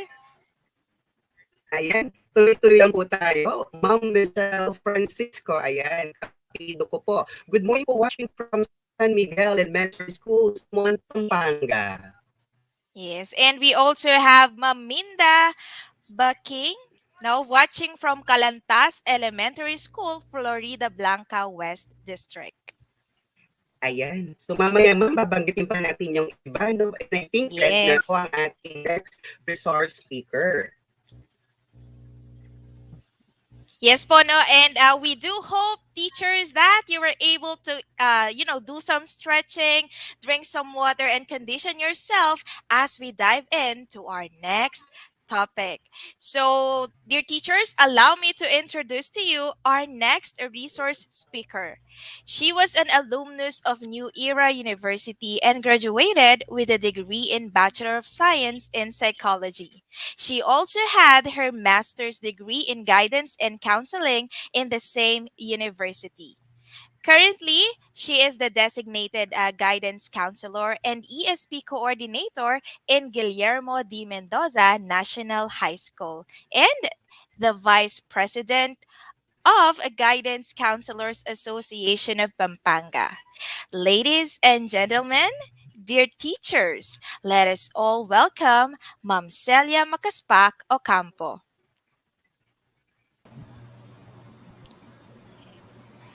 Hello, ma'am. Sir, Hello dinig na po ba po. ako? Yes po, ma'am. Loud and clear. Yan. So, thank you po sa pag-introduce ng ating mga magagaling na moderators, Ma'am Rika and Sir Ronel. And sa ating pong sa ating ASDS Ma'am Melissa Sanchez. Sa ating napakasipag na CID Chief, Ma'am Sel Lacanlale. Sa ating EPS sa Edukasyon sa Pagpapakatao, EPP, TVL, and TLE, no? Ma'am Maria Carmen Evangelista. Sa ating masipag na Division Guidance coordinator, Ma'am or Dr. Bernadette Liarde, no, sa mga principal po at sa lahat ng mga guidance counselors at teachers na inatasan na umattend sa ating webinar. Isang magandang umaga po sa ating lahat. Good morning po. No? And tayo po ay masaya sapagkat napabilang po tayo sa magbabahagi ng updates sa ating homeroom guidance melts, no? Na inihanda para dito sa crisis situation, no? Gaya ng ating kinakaharap ngayon dahil meron po tayong crisis, no? And still, we're hoping po na matapos na. But then again, sabi nga hindi po nagwawakas dyan ang ating part bilang mga guro, bilang mga taga-subaybay ng ating mga mag-aaral. And so, ito pong homeroom guidance updates na ito ay makatutulong sa atin para ma-enlighten po yung ating mga minds, no? Tayong mga guidance counselor designates at ang ating mga advisors na representative ng bawat school. We're hoping na makatutulong po ito ng malaki para ma-implement po natin ng maayos ang homeroom guidance. And at this juncture po, we would like to take this opportunity na rin to thank our region for providing us and allowing us to use the material na ginamit po during our reorientation sa region. No? And of course, sabi nga po kanina, our part will be on guiding you. And then, dito sa ating homeroom guidance implementation. So mula po noong 2019 na hanggang sa kasalukuyan, inihahanda po, no, ng ating mga masisipag na supervisors sa homeroom guidance ang ating MELCs na naglalayong maturuan ang ating mga mag-aaral upang maipagpatuloy ang pagkatuto sa kabila ng pagbabago na dulot ng pandemya. Ang homeroom guidance po ay naglalayong maituro ang life skills sa pamamagitan ng self-learning modules. Ano po ba ang tinatawag nating mga life skills? So ito po ay ang mga kasanayan na kailangang matutunan upang ang isang tao o ang ating mga estudyante, no, ay makaangkop at magkaroon ng positibong pananaw sa buhay.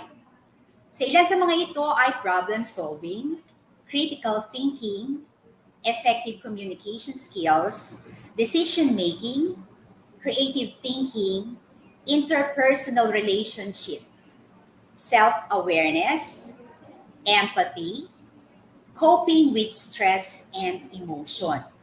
Sabi nga po ni Ma'am Edna kanina, no, nakatuon ito sa tatlong domain, which is the academic, the personal and social domain, and then yung career development po ng bata.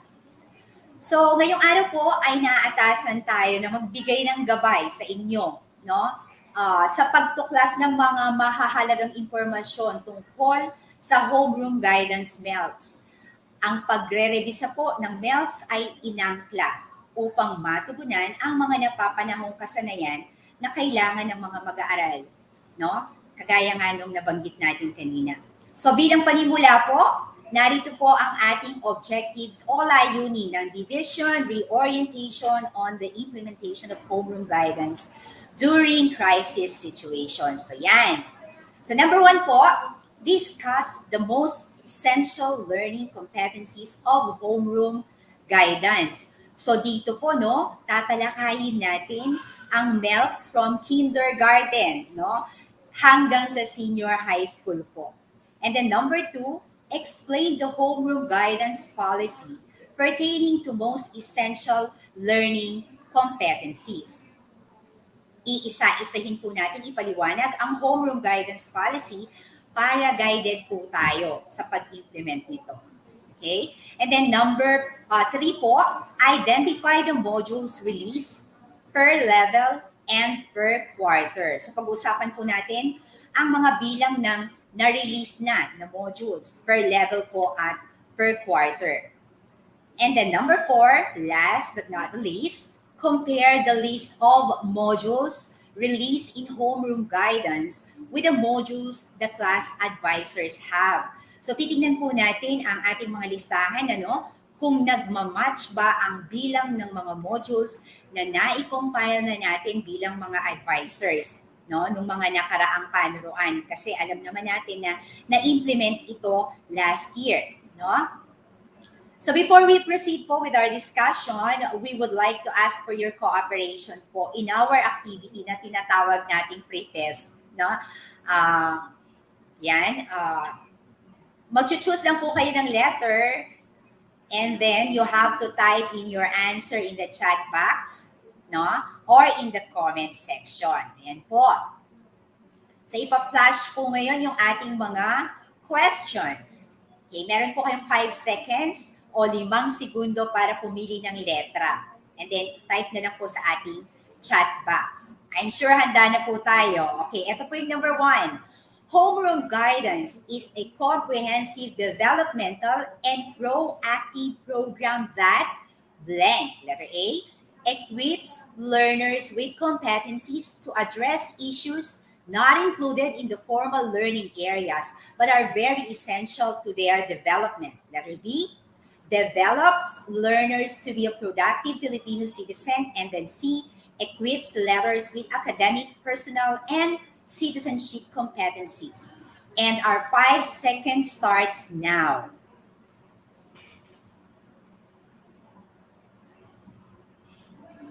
Ayan po.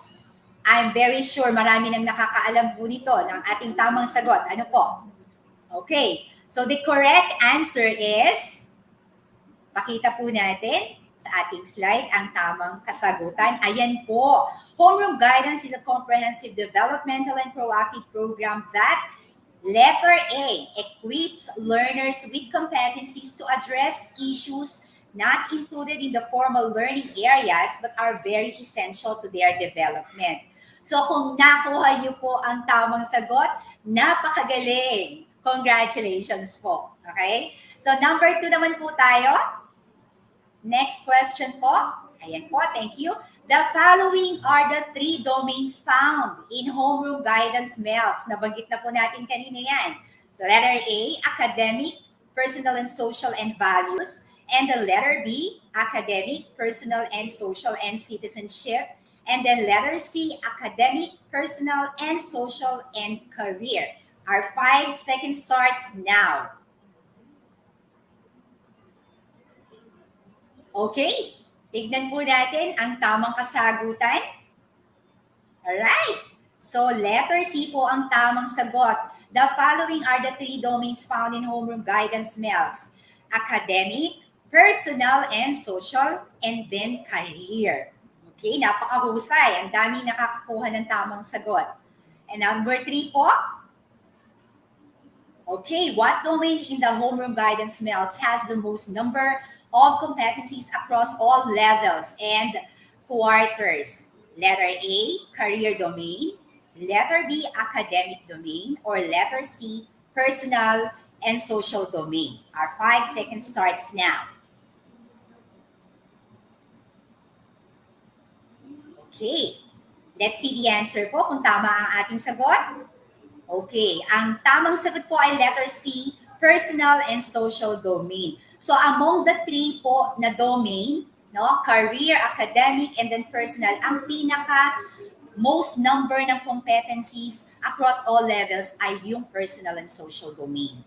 Number 4 question, homeroom guidance shall be part of the computation of grades by the end of each quarter.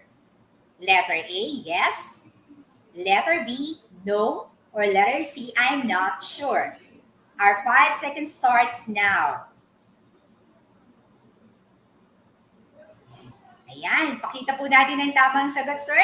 Thank you po. Okay, homeroom guidance should be part of the computation of grades by the end of each quarter. So the answer po is letter B, no. Gaya po ng nasabi kanina ni Ma'am Edna, na nabanggit niya po kanina sa kanyang part. Okay, number 5 question. The following criteria were considered in choosing the MELCs for homeroom guidance, except letter A, needs of the learners, letter B, applicability to real life situations, or letter C, time allocated per subject. Our 5 seconds starts now. Okay, pakita po natin yung tamang sagot. Ayan. So the following criteria were considered in choosing the MELCs for homeroom guidance except time allocated per subject. So letter C po ang tamang kasagutan. Okay? It's very clear naman po na marami po tayo na nakuhang sagot. Congratulations po. No? Napakahusay ng ating mga representatives sa bawat schools. So dumako naman po tayo ngayon sa ating paksa. Pinakatampok na paksa, ang homeroom guidance most essential learning competencies. Okay? So, ito po kasi yung tugon ng ating magagaling na taga-subaybay, no? Sa homeroom guidance, ang pagpapalabas ng most learning competencies. Ito po ay hinango mula sa curriculum guide at masusi pong hinimay-himay upang ma-eliminate, ma-merge ang ating mga learning competencies na pinaka mapakikinabangan, no? Pinaka mahalaga, pinakakailangan ng ating mga mag-aaral. Okay? I'm sure po natatandaan natin yung ating mga notes no sa ating LDM. So nandito po tayo sa ating mails ngayon ng homeroom guidance. So I'm pretty sure meron po kayong idea sa mga ito. So para po sa ating unang slide, narito po, no, ipapakita ang homeroom guidance curriculum guide. And yung pong homeroom guidance MELCs para sa kindergarten. Okay, ayan po. Nakikita na po sa ating screen. Mapapansin po na ang ating homeroom guidance curriculum guide ay meron pong total na 59 learning competencies. Pagdating po sa homeroom guidance MELCs, ay kapansin-pansin na nabawasan ito ng almost half. No? Nasa 28 na lamang po na learning competencies ang natira. Okay? And then, total na po iyon, no? Per quarter, nandyan din po nakalagay. Sa first quarter po, ang 18 po, naging 6 na lang. Sa second quarter, 14, naging 7 na lang. Sa third quarter naman po, 14 din at naging 9 naman. Okay? At sa fourth quarter, 13 po, naging 6 na lang. So, yun nga po, nasa 47 na lamang po na learning competencies ang natira para sa ating kindergarten homeroom guidance, no? Learning competencies. Next slide po.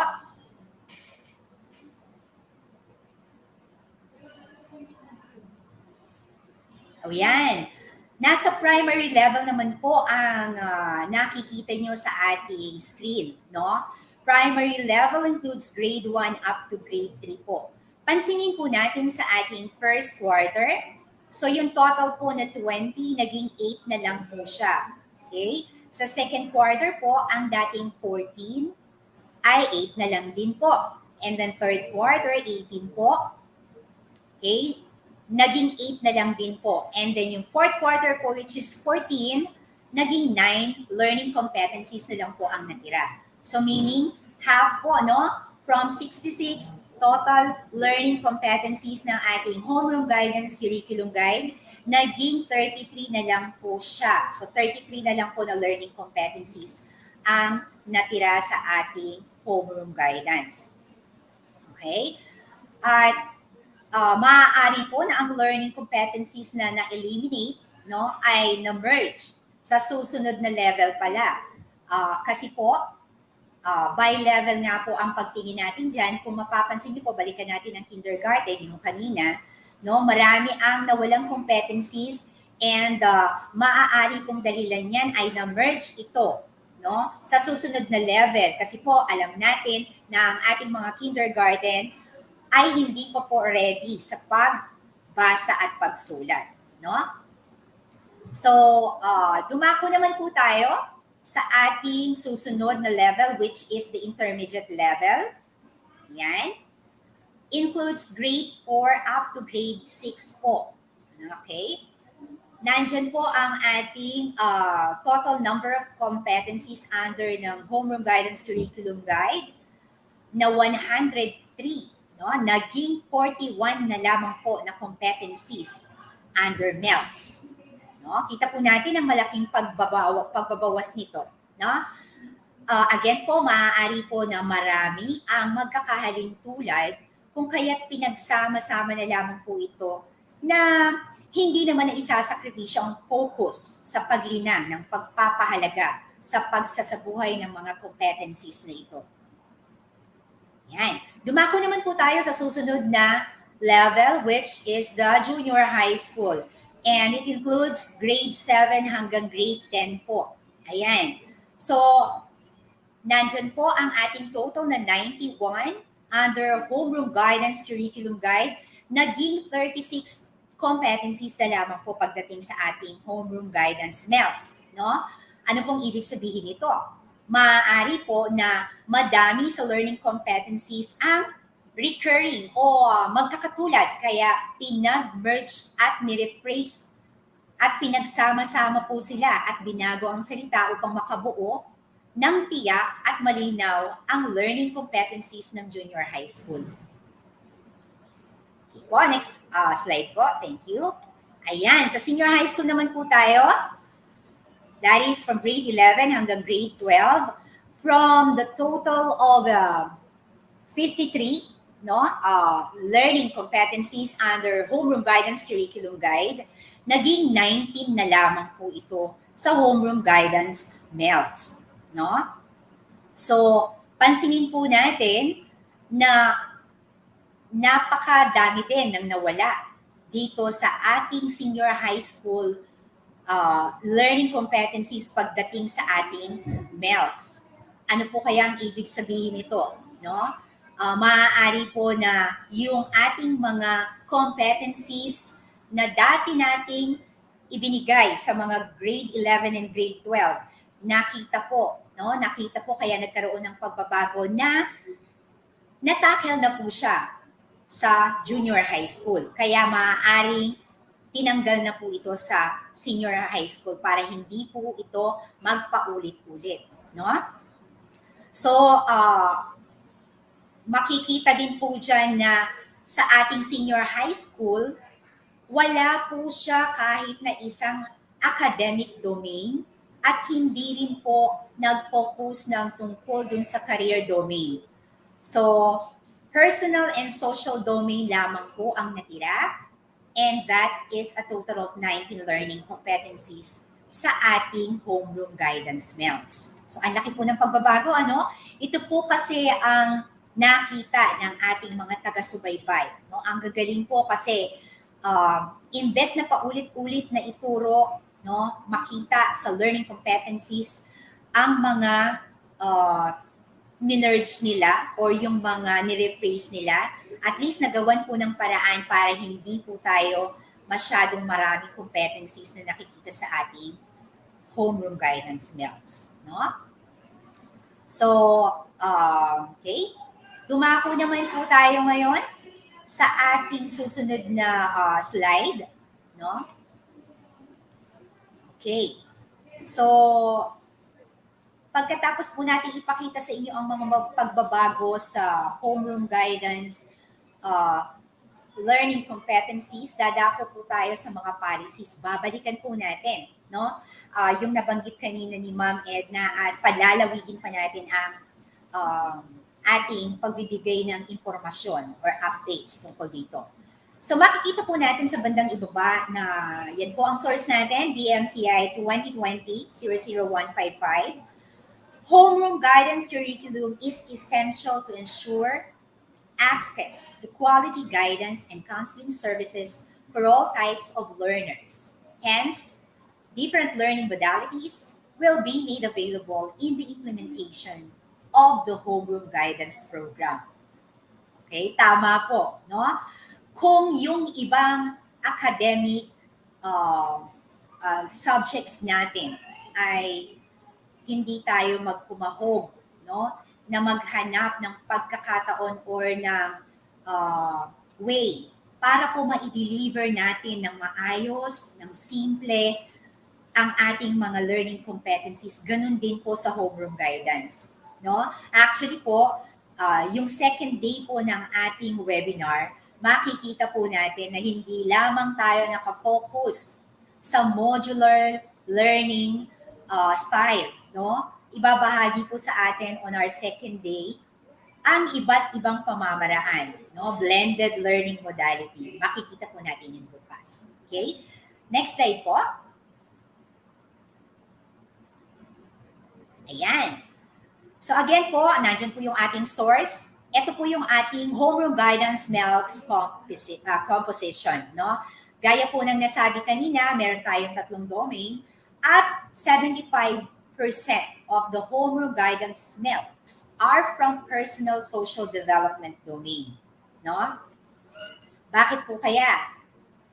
Kung makikita natin kahit na pagdating dun sa senior high school, no, yun na lamang po ang natira. So, wala na siya sa career, wala na din siya sa academic. So, nag-focus po sila sa personal and social domain. No? Ano po kaya ang explanation dito? No? Ang binanggit po sa atin ng ating kagalang-galang ng Ma'am Edna kanina sa ating first part na kailangan nating gabayan ang ating mga anak, no, para makaangkop sila sa mga nangyayari sa ating buhay ngayon, lalo na nga po at nakakaranas tayo ng pandemic, no, at makatutulong ang ating homeroom guidance para mag-guide ang ating mga estudyante, no. And then, para sa academic development domain po, we have 20% and 5% from the career domain. Okay? Next slide po. Thank you. Ayan po. Okay. So, sa kindergarten po, ang natirang academic domain po is one learning competency na lang po. No? Pansin po natin, personal and social domain is 23 learning competencies. Ang pagdating po sa career, meron na lamang po siyang 4. So, ang total po niya is 28. So, compare po natin dun sa slide natin na ipinakita kanina, no? Under the homeroom guidance curriculum guide, yung unang-una nating sinundan. So, under primary po, we have 7 sa academic domain. And then, personal and social domain, meron po tayong 25 learning competencies. At isa na lang po, no? Isa na lang ang natira sa ating career domain. And we have 33 total of learning competencies na natira sa ating primary. Sa intermediate naman po, 7 sa academic, personal and social is 32, and then 2 learning competencies po ang natira sa career, so 41 po ang total natin. Pagdating sa junior high school, 7 din po ang under academic domain, and then 20 sa personal and social domain, and then 9 naman po, no, ang ating career domain. So 36 po all in all. Okay? And then pagdating po sa senior high school, ayan, kitang-kita po na wala na sa academic and career. So ang natira na lamang po ay personal and social domain na 19 learning competencies. Kaya po, 90 din ang total natin. Ayan po, pinakita na 157 na lamang ang natitira na learning competencies na kailangan natin ibahagi sa ating mga estudyante. Next slide po. Thank you po. Ayan. Since this is not a formal learning area, homeroom guidance should not be part of the computation of grades by the end of each quarter.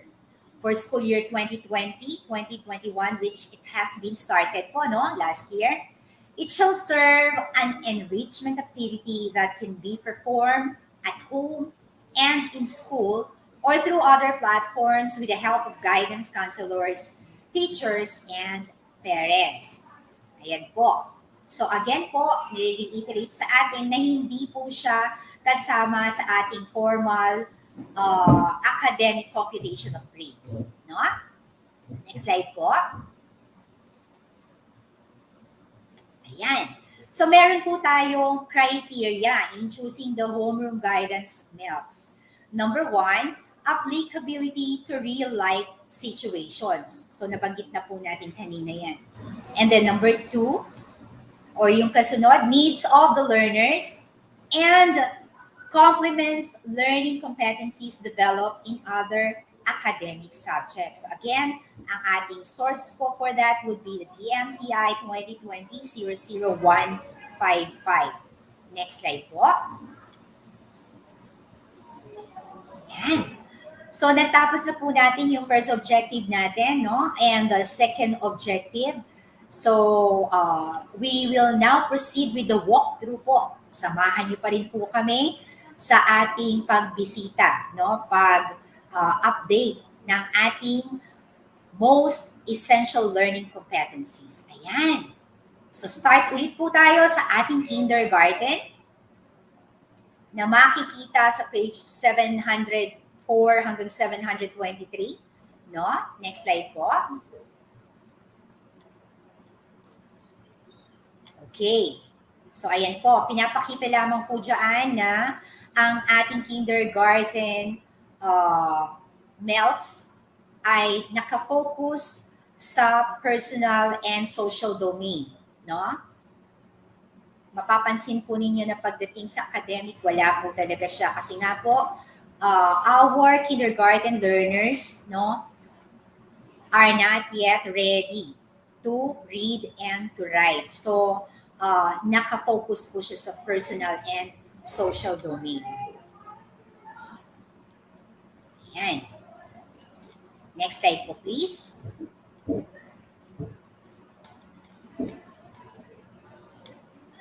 Okay. So, under po ng ating primary level, which is grade 1 hanggang grade 3 po, ayan, mapapansin po natin, no, na ang competencies po natin under this would also be focused on personal and social domain. No? Next slide po.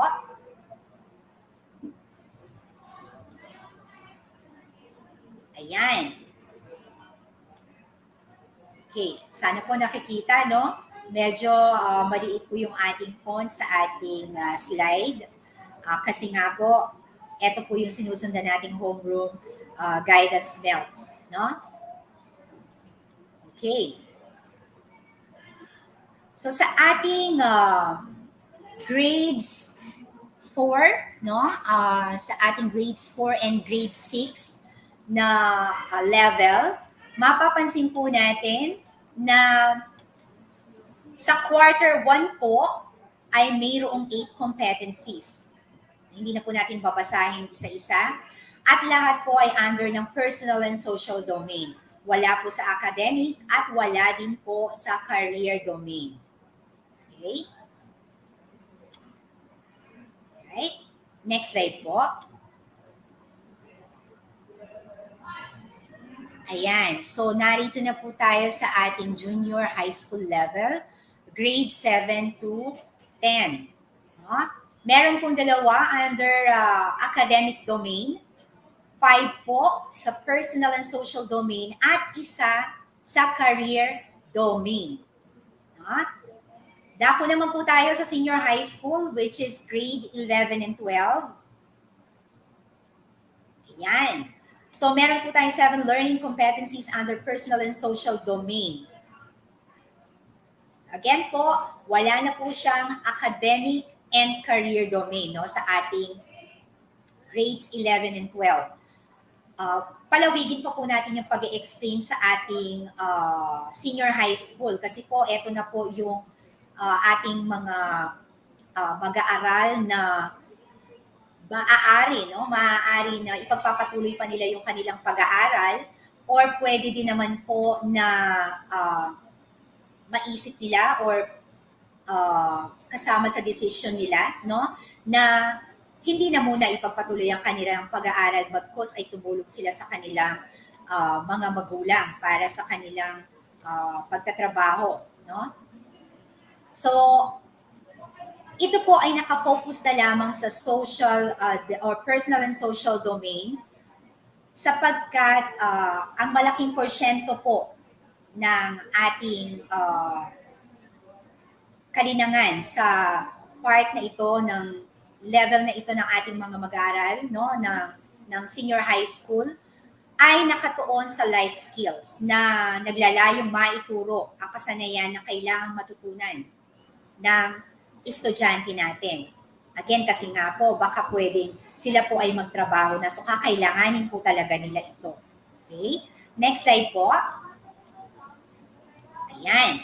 So, palawigin pa po natin, tignan pa po natin mabuti para ma-guide natin ang ating mga advisors sa pag-implement ng ating homeroom guidance. Ayan po, sa kinder level, no, makikita po natin ang mga nakalagay dyan sa ating MELCs.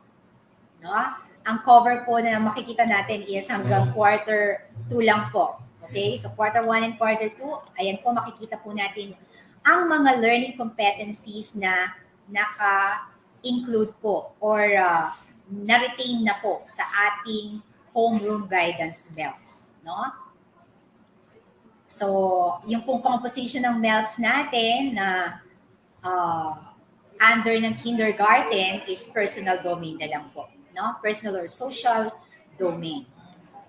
And then, next slide po. Ayan.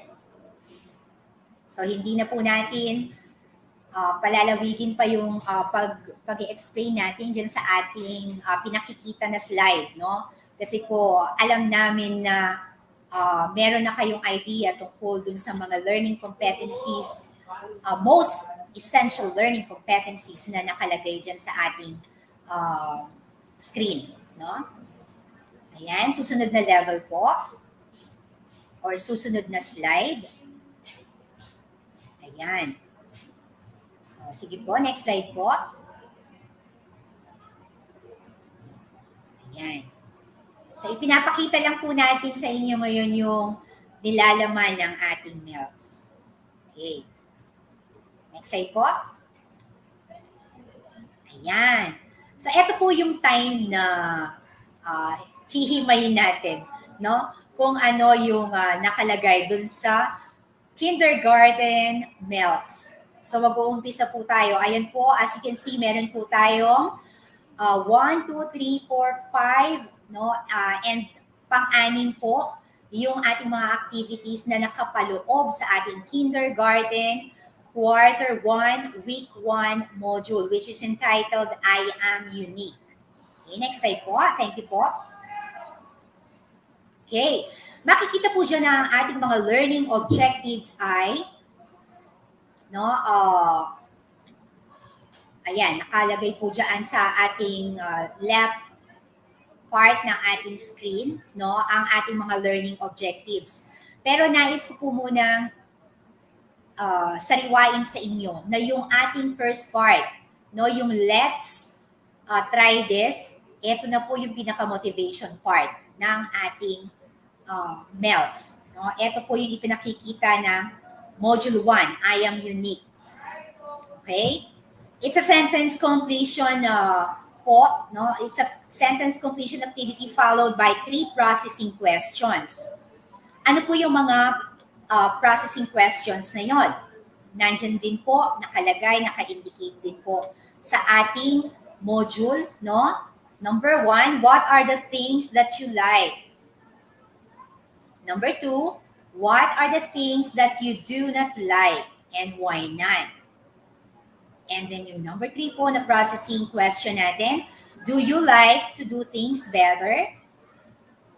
So yan po, that is for the motivational part. Let's have the part naman po na let's try this. No? Okay? Ito po yung ating main activity. Okay?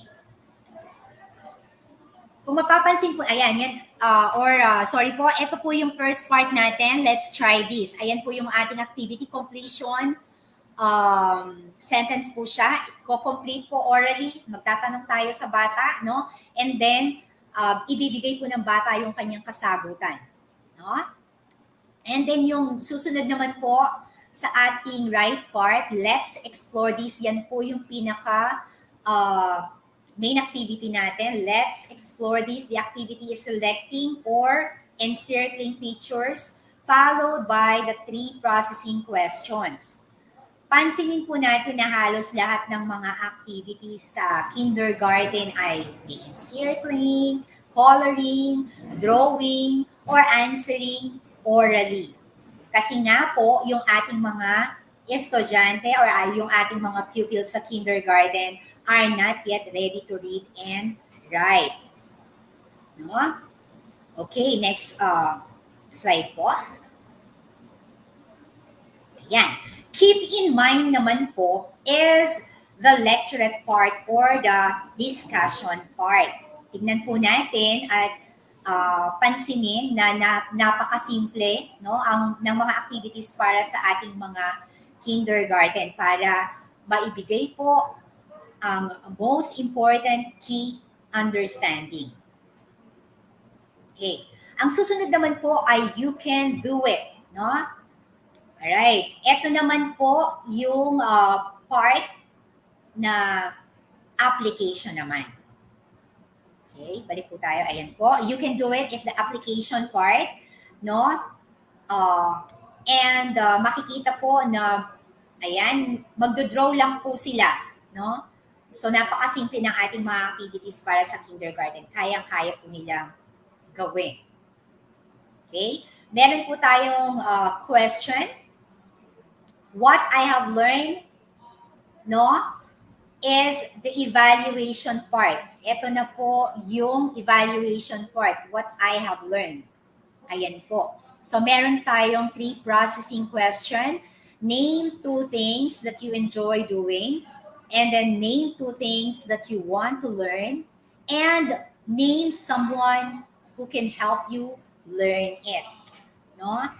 Habang sila po ay nasa kani-kaniyang mga bahay at hindi natin sila nakakadaupang palad, of course, yung ating mga parents and guardians po ang kasama nila with this learning. No? Pero i-guide pa rin po natin sila. Sabi nga natin sa inyo kanina, meron tayong part 2. No?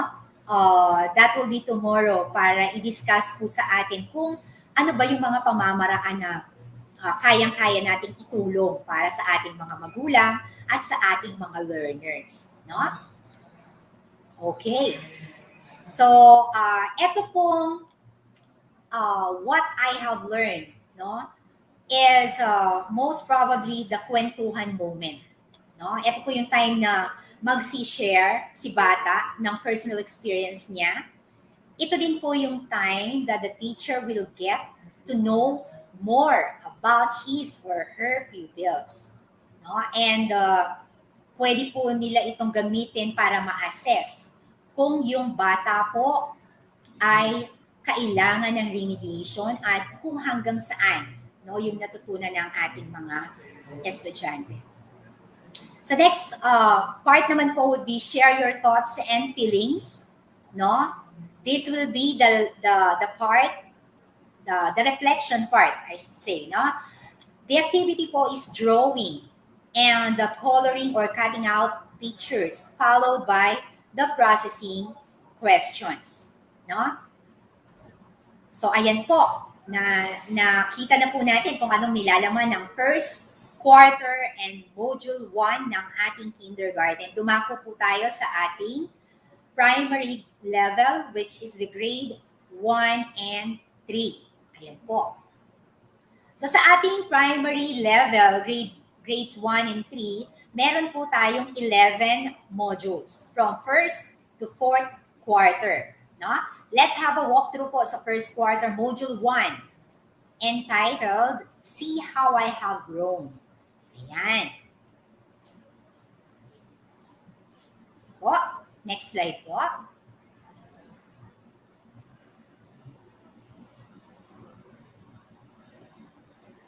Okay.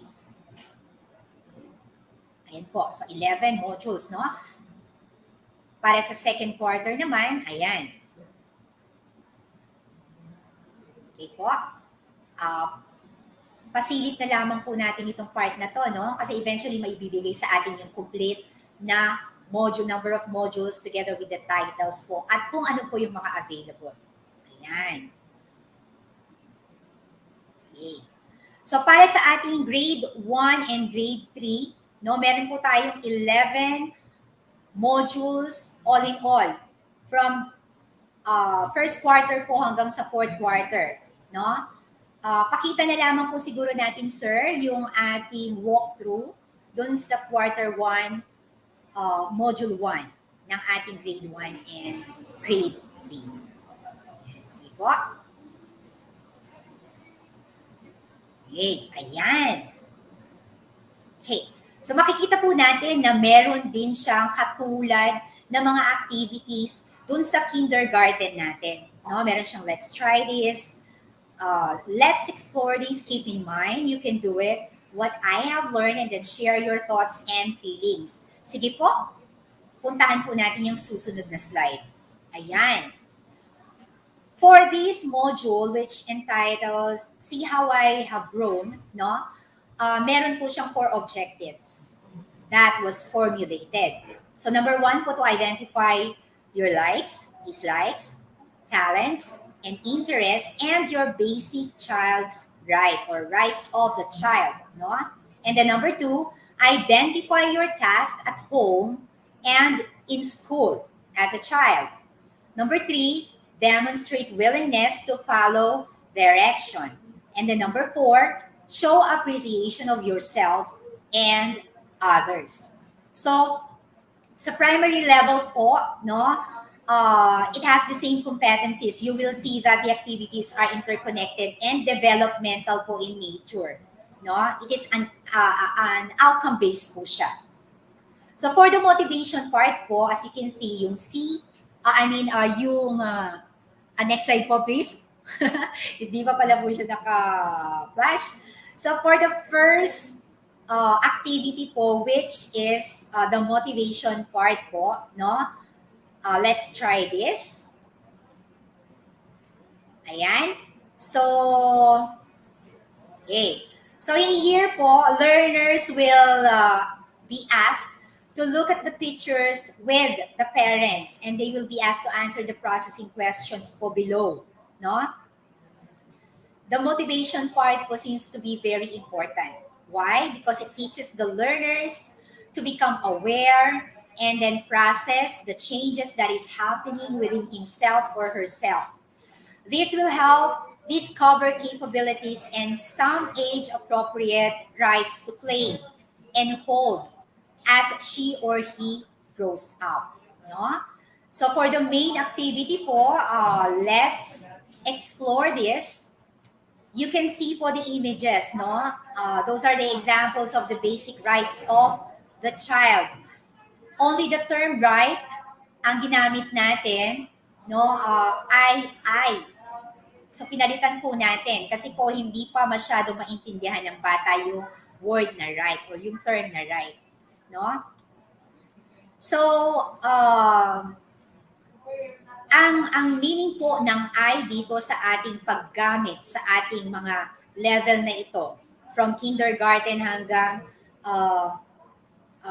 primary level, na ginamit po natin yung pronoun na I. It means po the entitlement. No?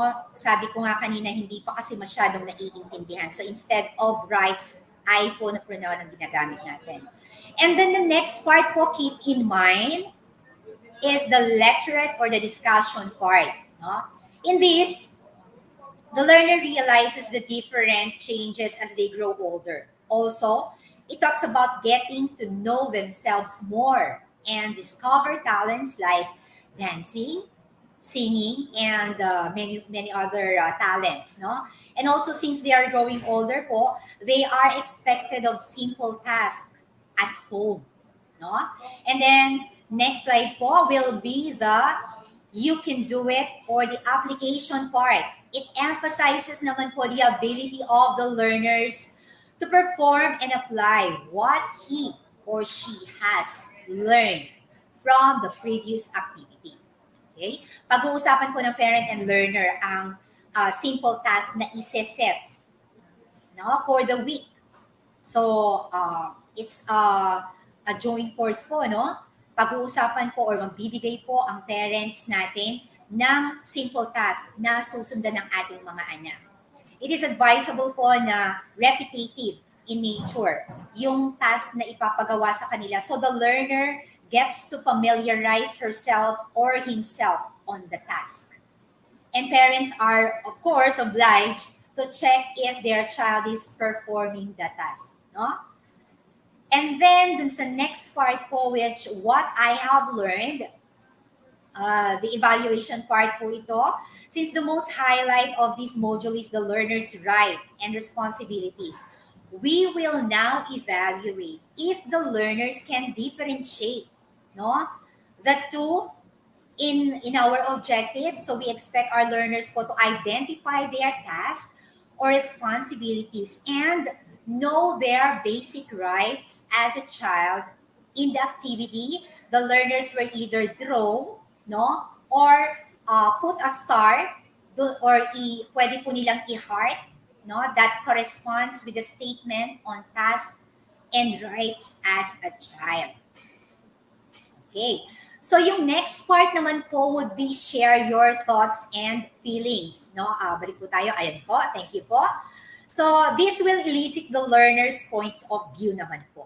No? With the help of the learners, with the help of this module, no, the learners are expected at the end of the modules to understand the rights, which will empower them to claim and hold on those rights, alongside with the development of their talents, interests, and capacity to perform simple tasks and responsibilities.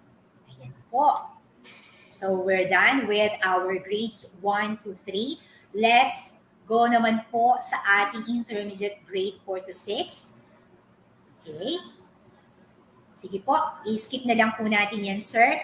Nagpapakita po yan ng ating kabuuan ng mga modules na meron na tayo. So proceed na po tayo sa ating walkthrough sa intermediate level, no? Sige po. Ayan. So ganyan po yung pagkaka-compose ng ating MELCs, no?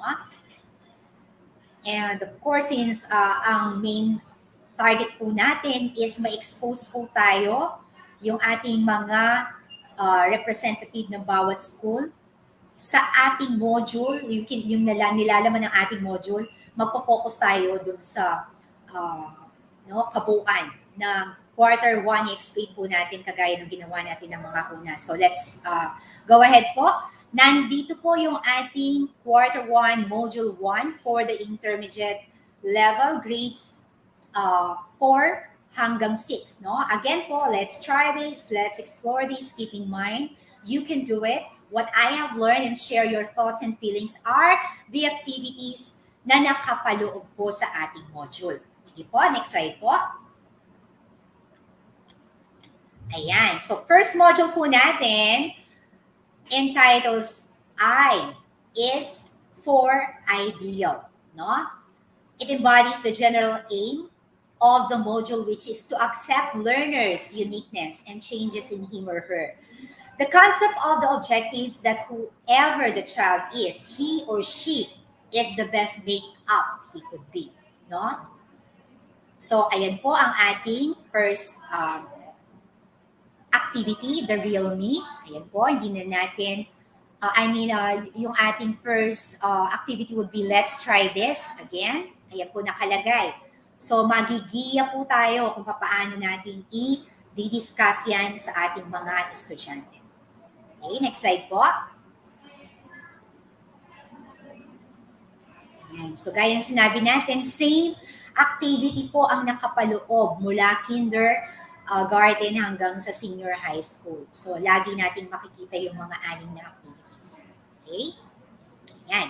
So, next po would be the junior high school. Ayan. So, again po, ipinapakita po natin yung mga available na modules. Ayan. Sige po. Ayan.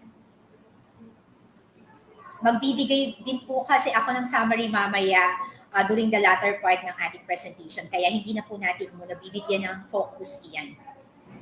Next slide po. Ayan. Walk through na tayo agad. Ayan. Okay. So again po, meron tayong 6 na activities for our junior high school quarter 1 module 1. So ang pamagat naman po is my study habit. Okay? This module will help the learner see the significant connection with their learning style and habits. No? Ayan po. The module is good for 60 minutes po. Next page po. Next slide po. Thank you po. Ayan.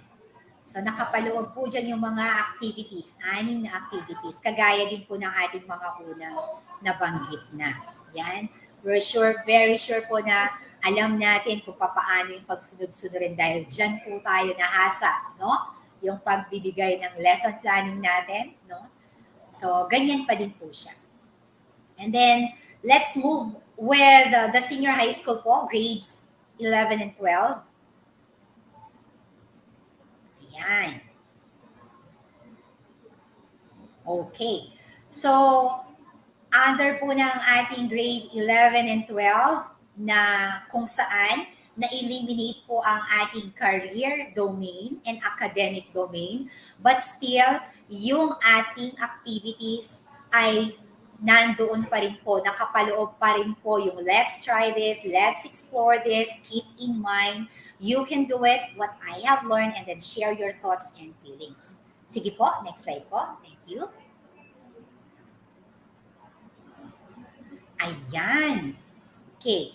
So, makikita po natin kung papaano po no, minerge and ni-retain at tinanggal yung iba't ibang domain dahil nga sa nakita na mas kakailanganin ng ating senior high school ang mga domain na personal and social development. No? Hindi na po binigyan dyan focus yung career and academic.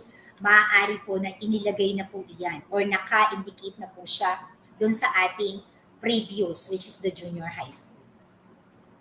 Okay? So, ang title po ng ating first module sa quarter 1 would be Self-Analysis as a Step to My Improvement. So, meron po siyang objective, no? Nakalagay din po dyan. Okay? So, hindi na po natin palalawigin ang ating explanation tungkol dyan. Nariyan po ang ating mga activities na 6 na activities. Ano po? Okay? Next slide po.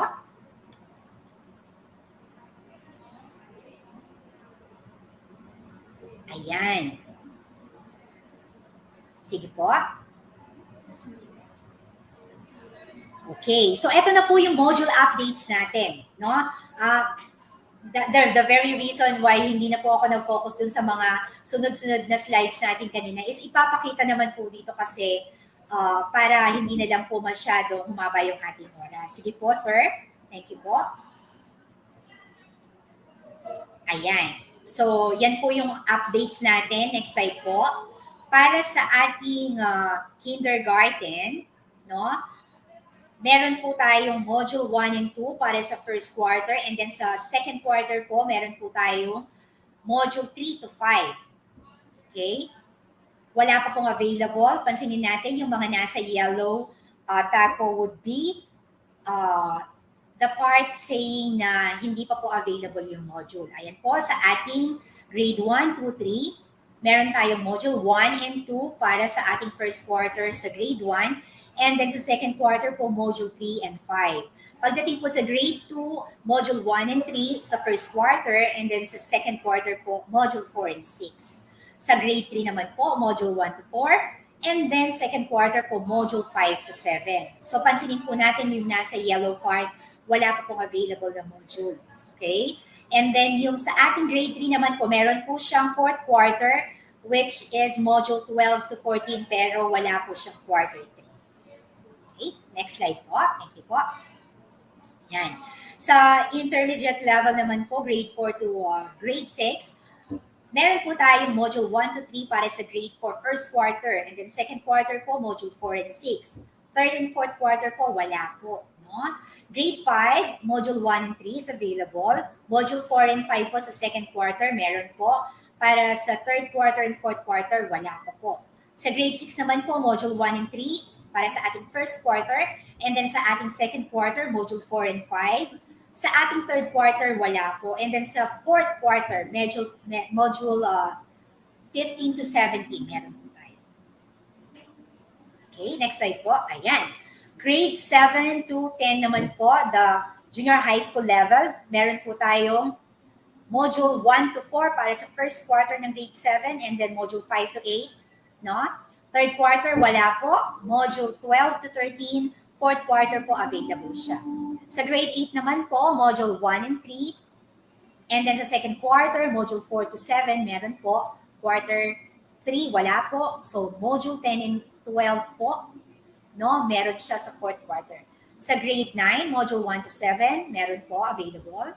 And then second quarter, module 8 and 12, meron din po. Third quarter, again, wala po. Module 16 and 19 for our fourth quarter, available na po yan. And then grade 10, module 1 to 4 po, first quarter, available. Module 5 po, para sa ating grade 10 second quarter, available po. Third quarter, wala pa din po. And then module 14 to 17, available po yan. No? And then, sunod na slide po, ayan. Sa ating grade 11 and 12, module 1 to 4 for quarter 1, available po. And then second quarter, module 5, available po. No? Pagdating sa third quarter, wala pa po. Fourth quarter, module 9, available po siya. And then grade 12, module 1 to 3, first quarter, available. And then second quarter, module 4, available po. Pero yung module 5 po, hindi pa rin po. Sa third quarter, wala po. And then sa fourth quarter, meron po tayong module 8. Yan. Okay. So, alright.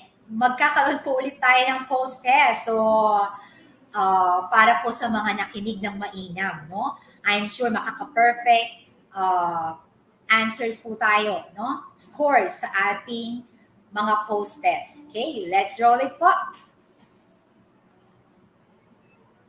Ayan. The following are the 3 domains found in homeroom guidance mails. 5 seconds starts now. Ayan po. Ano nga po ang tamang sagot? Next slide po. Ayan. So letter C po siya, no? Academic, personal, and social, and career.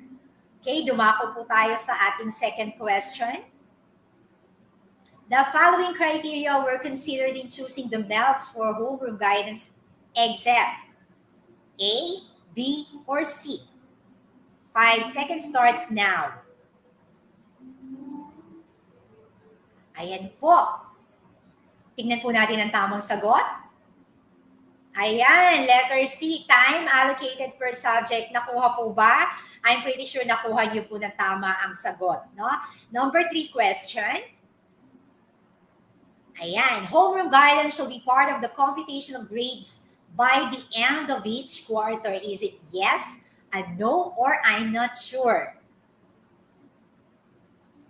Ayan, tingnan po natin ang tamang kasagutan. It's a no, di ba po? Okay, next number.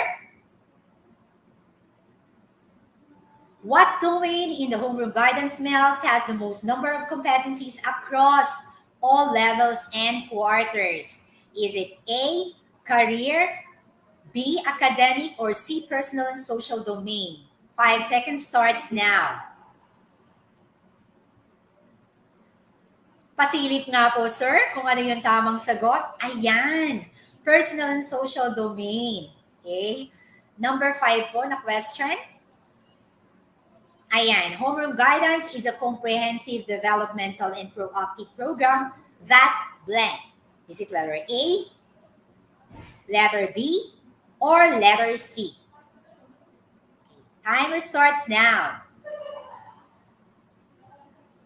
Pasilip nga po, sir, kung ano yung tamang sagot.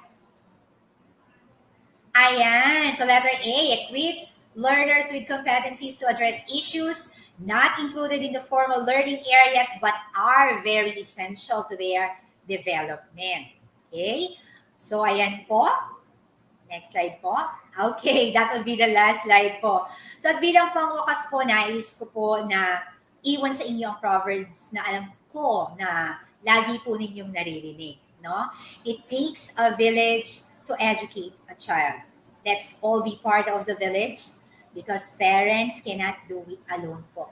Tulungan po tayo dito, no? Para sa ikauunlad ng kabataang Pilipino and para po sa ikapagkakaroon nila ng magandang kinabukasan.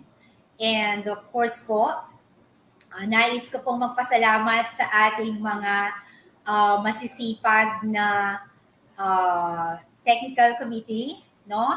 Na pinamumunahan po nila Sir Christian, Sir Joel, and most especially po kay Sir James Henson.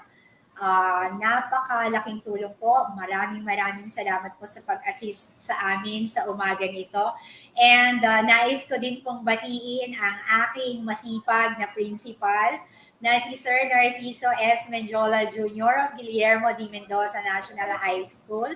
Together po with my ex-boss na si Ma'am Shena Panganiban. Isang mapagpalang araw po sa ating lahat. Nawa ay uh, tulong kami no sa pagbabahagi sa inyo ng update sa ating home guidance. Ayan po, Ma'am Rika and Sir Ronel, take it away. Yes. Thank you very Maraming much maraming po. salamat po sa inyo pong pagbahagi ng ating pong homeroom guidance most essential learning competencies po, ma'am, no? Medyo Eh, mahaba, no, sir? no, ma'am. It's very Ayan, okay lang po yun, informative ma'am, din. basta as much as possible po. Tama. Okay, so this time po, no, maraming salamat pa rin po sa ating mga live viewers na hanggang ngayon hindi po tayo iniiwan dahil alam naman natin na lahat ng mga bagay na ating po matututunan ngayon ay atin naman pong ibigay, ibahagi sa ating mga learners. Ayan, ma'am. Ah, This yes, time, sir. tuloy-tuloy lang po tayo.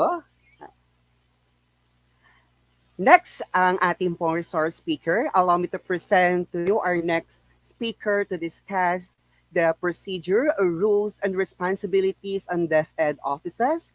She is a graduate at Angeles University Foundation with a degree of Bachelor of Education and Elementary major in General Science. She had her master's degree in Education Management at Holy Angel University in 2017. She also had a training on enhancing schools' learning environment within a well-functioned school based management system and the conduct of the classroom-based research, the international seminar workshop, and education management, school leadership, and research, and also a holistic expressive art training or HART training of trainers.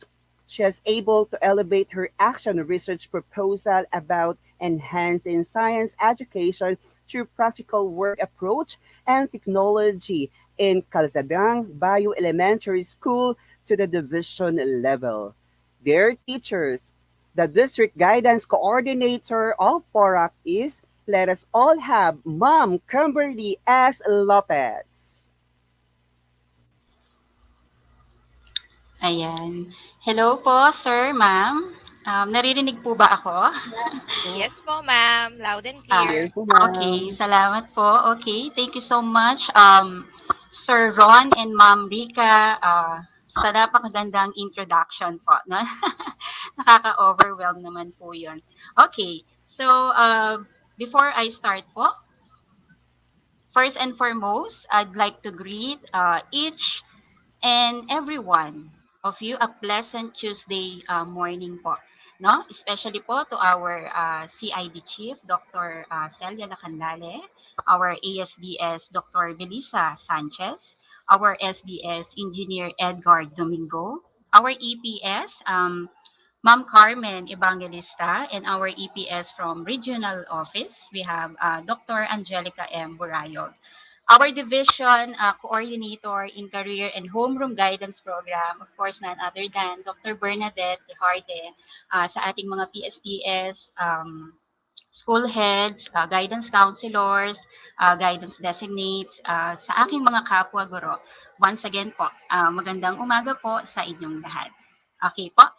Alright po. So, I am here to present po the procedures, roles and responsibilities of DepEd offices on the implementation of Homeroom Guidance Program for the school year 2021-2022 po.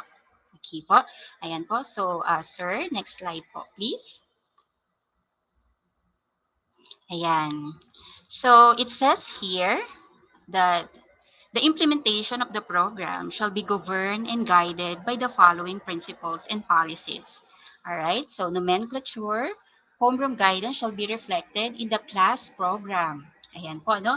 Of every school and other school documents such as the SF9 or also known as the Form 138 or the report card po and the SF10 or the Form 137 or also known as the Permanent Student Record po as homeroom guidance. Ayan. However, its details or the Learner's Assessment Tool Annex, Annex 5, shall be attached to SF9 and SF10 whenever being issued to requesting party. Ayan po, no? Siguro po marami po sa atin ang napaisip, ay pati sa SF10. Opo, no? So for the school year 2021-2022 po, the HGP assessment tool should be attached already to the SF10 or the permanent record of our learners. Ano po? So ngayon lang po magsisimula yan, ngayong pong taon na to. Okay po. And then anyway po, yung SF9 po natin, last year po, inano na po natin yon, nagawa na po natin. But this year po, pati po ang SF10, kasama na po siya. Okay po? So next po is homeroom guidance shall not be viewed as a formal learning area like edukasyon sa pagpapakatao or the ESP and the like. It shall be treated as a program that will help learners develop the competencies needed in the three domains. No, hence, its delivery in class is quite informal but still follows the structured learning experience flow. Ayan po, no? Napakaganda po niya, no? Let me just cite a quick differences between the HGP and then ESP. Ayan, kasi po, 'di ba, ako rin po nung una nating na-implement ang homeroom guidance last school year, napaisip din po ako, no? Parang ESP rin po pala siya, no? So this time po, let us see a quick differences between the HGP and the ESP. Okay po. So in ESP po, it develops the moral compass or the personhood, the values, and the character of the learners. Ano po? And then it also focuses on the concept of what is right and wrong. Kung ano po yung tama, ano yung mali para po sa ating mga bata. Sa ESP po yon. And then, while in the HGP naman po, it focuses or it develops in the life skills. Ayan po, alam ko po kanina pa po natin naririnig sa ating mga magagaling na nauna ng mga resource speakers natin yung life skills, no, na pinakaka-emphasize po nila when it comes in HGP. Okay po, so it develops life skills of our learners by means of the three domains. Ayan po, so again po, pag sinabi po nating three domains, so we have the academic, personal and social, and then the career development na rin po. And then it also focuses po on the healthy mind or the mental health of our learners through feeding them some information. Ayan po, no? So sana po kahit papano na-enlighten po tayo if what's the difference between the HGP and the ESP po.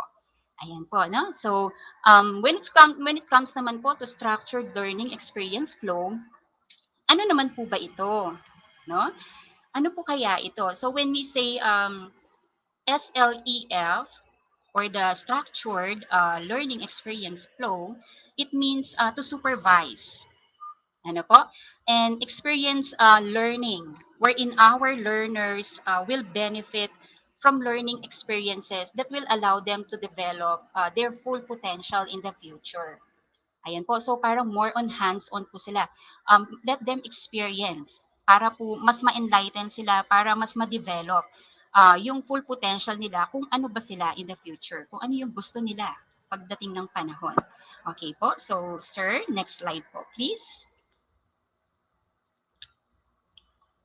Ayan. So, under the procedures, we still have the class advisors. Ayan po, no? So, when we say class advisors, shall be assigned to implement. Ayan. Tayo pong mga class advisors, ang mga implementer ng program na to with the technical assistance of the guidance counselor. Ayan. If the school does not have a guidance counselor, the school head may assign a guidance designate, but he or she should be provided with proper training specific to the implementation of the homeroom guidance. Ayan po, no? Kaya po, ngayon pong araw na to, sa ating two-day activity po na to, if I'm not be mistaken, ang ating mga guidance counselor, guidance designates, kasama po sila dito sa ating program po na to. Ano po? Okay, so when it comes to the teaching load naman po, so teaching homeroom guidance shall be equivalent to one teaching load on top of the teacher's advisory and subjects load po. Ayan po, no? Okay po?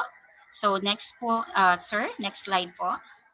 Okay, so when it comes naman po to the class program, so the homeroom guidance shall be scheduled once a week. Ayan po. Once a week lang po siya, but it is already included in our class program po. Okay po. So if I'm not be mistaken po, bago po nag-start ang ating pasukan, so nakagawa na po tayo ng mga class programs po natin. Tama po ba? Okay po. So ayan po. So isama na daw po natin si homeroom guidance sa ating class program. So it should be already reflected in our class program po. Ano po? Okay po. So when it comes to the time allotment na naman po, for the kindergarten, it is included in their blocks of time. Yan po, for the kindergarten po yan. And then, for the grades 1 and grade 12, grades 1 to 12, 60 minutes per session po tayo for the entire week na po yan. Okay po? Once a week po siya, and then make sure po na it is 60 minutes per session po. Okay, which is once a week reflected to our class program. Okay, so when it comes to the learning modality naman po, the homeroom guidance shall be delivered in different learning modalities depending on the needs of the learner and the school's capability. Ayan po, no? So when we say learning modality, it can be modular, online, TV, radio-based, instruction, or combination of any of the enumerated learning modalities po natin. Anyway, nasa school's capability naman po ito, tsaka nasa teacher. And anyway po, bukas po, marami rin po tayong malalaman from our other speakers kung paano pa po natin pwedeng maituro ang homeroom guidance program by means of different learning modality rin po. Okay po? So, next slide po, sir. All right. So when it comes to learning materials, the homeroom guidance self-learning modules will be issued by the Department of Education. Through the Bureau of Learning Resources, this will be posted in the Depth Ed Learning Resource Portal po. Okay po. You can also access po the HGP modules in Homeroom Guidance Philippine webpage po. Po. Meron din po tayo doon. And then, we can also like po our Region 3 Homeroom Guidance Advocates page. Kasi po, all updates regarding the HGP will be posted on this page as well. Ayan po. So, paki-like na po. Okay po. So, after po ng ating session, ayan po, para updated po tayo sa ating mga modules at sa kung ano pa pong updates na meron tayo sa HGP. Ayan po, no? Meron po tayong Homeroom Guidance Philippine webpage, and then we also have the Region 3 Homeroom Guidance Advocates. Ayan po. Okay, so when it comes to the medium of instruction, the self-learning modules are written in English. Opo, no? But the regions may opt to translate the learning material in their mother tongue or any language convenient to the learners to ensure participation and interaction during the session and better understanding of the concepts po. Ayan, no? So as long as hindi po tayo lumilihis sa laman ng ating module, it's okay. okay lang daw po, no, to translate the learning materials in our mother tongue, no? Basta hindi po tayo lumilihis sa totoong laman po ng ating module. Okay po, sir, next po.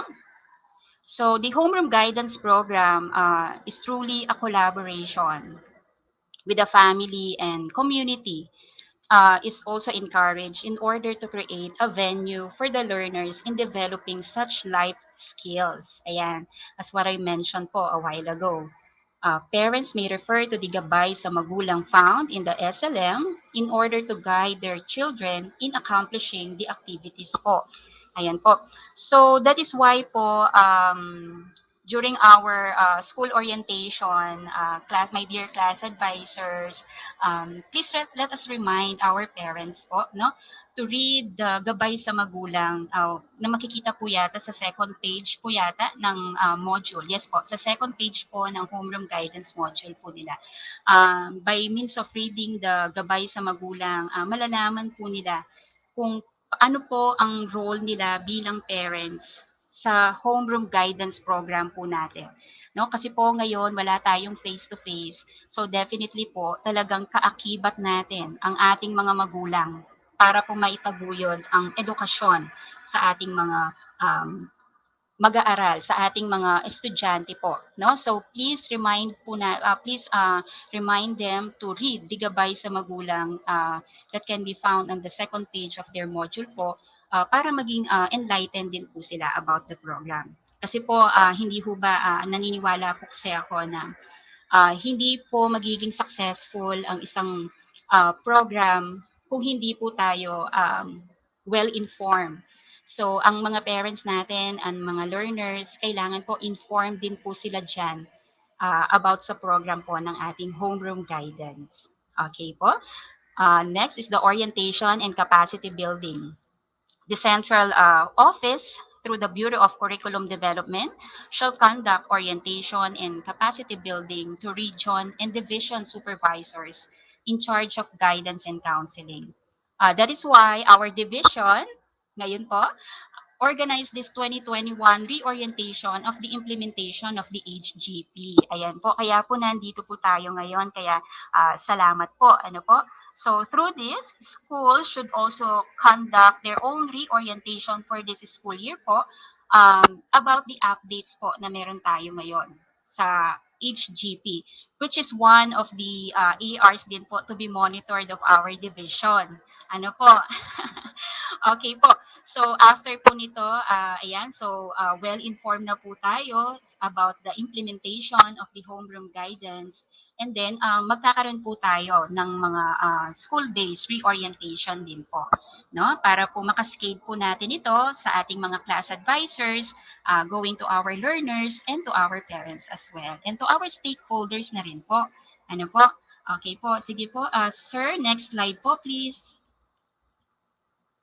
Ayan, so region schools, divisions, and schools shall conduct trainings for the program implementers to capacitate and prepare them for the implementation of the homeroom guidance or the MELCs. Okay, ayan po. So katulad po ng nasabi ko kanina, kaya po nagkaroon po tayo ngayon na napakaswerte po natin, no? Kasi po ang ating division nag-organize na po siya ng reorientation po natin for the homeroom guidance. Pagpasok pa lang po ng school year natin, na-enlighten na po tayo or we are already enlightened about the program already. Ayan, so mag-start po ang ating school year ng maayos, organized po sa pagpapatupad po ng HGP natin. Okay po, so learners develop assessment tool, homeroom guidance assessment, results shall be distributed and discussed by the class advisor during the parent-teacher conference. This shall be issued as an attachment to the learner's report card or the SF9 po. Ayan. So kanina po, nabanggit ko po na magkakaroon po tayo ng school-based reorientation about the program. So, with this po, yung mga class advisors po natin, syempre po, ma-enlighten po sila, malalaman po nila kung ano po yung program, kung tungkol saan po ito, lahat-lahat po, anything about the homeroom guidance program. So with that po, during the parent-teacher conference or kapag nag-orient na po tayo sa ating mga parents, ayan po, pwede rin po natin ipaliwanag sa kanila lahat yan. No, starting po from the modules kasi po ako po dahil class advisor din po ako, no, may mga nagtatanong din po sa akin na may mga nagchat po sa akin na ma'am, pipicturan pa po yung module ng homeroom guidance. Ma'am, homeroom guidance po, sasagutan po, yung mga ganun po. No? So that po, they are well informed already kung ano po yung program na to.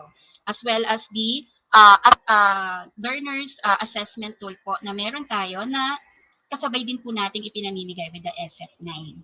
Ayan po, no? Okay, sir, next slide po. So, DepEd schools shall include all expenses relative to homeroom guidance in their annual implementation plan, or also known as the AIP, and school improvement plan, or also known as the SIP po.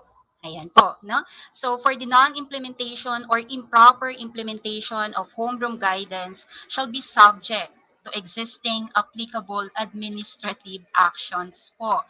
No? So therefore po, all our orientations must be done clearly and well managed based na rin po sa ating HG guidelines. Ano po? Okay po, sir, next slide po please. Ayan, so we're done with the procedures. So now let's move on po to the roles and responsibilities of DepEd offices. Ayan po, no? So first, we have the school. Ayan, so under the school po, we have the school head. So ano po ba yung mga roles and responsibilities ni school head para po sa ating HGP? Ayan po, no? So school head supervises and monitors the implementation of homeroom guidance and ensures that proper intervention for each learner will be provided. Ayan po. Specifically, the school head shall ensure the following. So A, planning for the annual HG implementation and monitoring po. So kasama na po si HG, no, sa pagpaplano ng ating mga school head kung paano po ang pag-i-implement, yung pagmo-monitor po, ano po yung mga activities na kailangan pong ilagay. Kasama na po siya this year para po sa ating mga school head.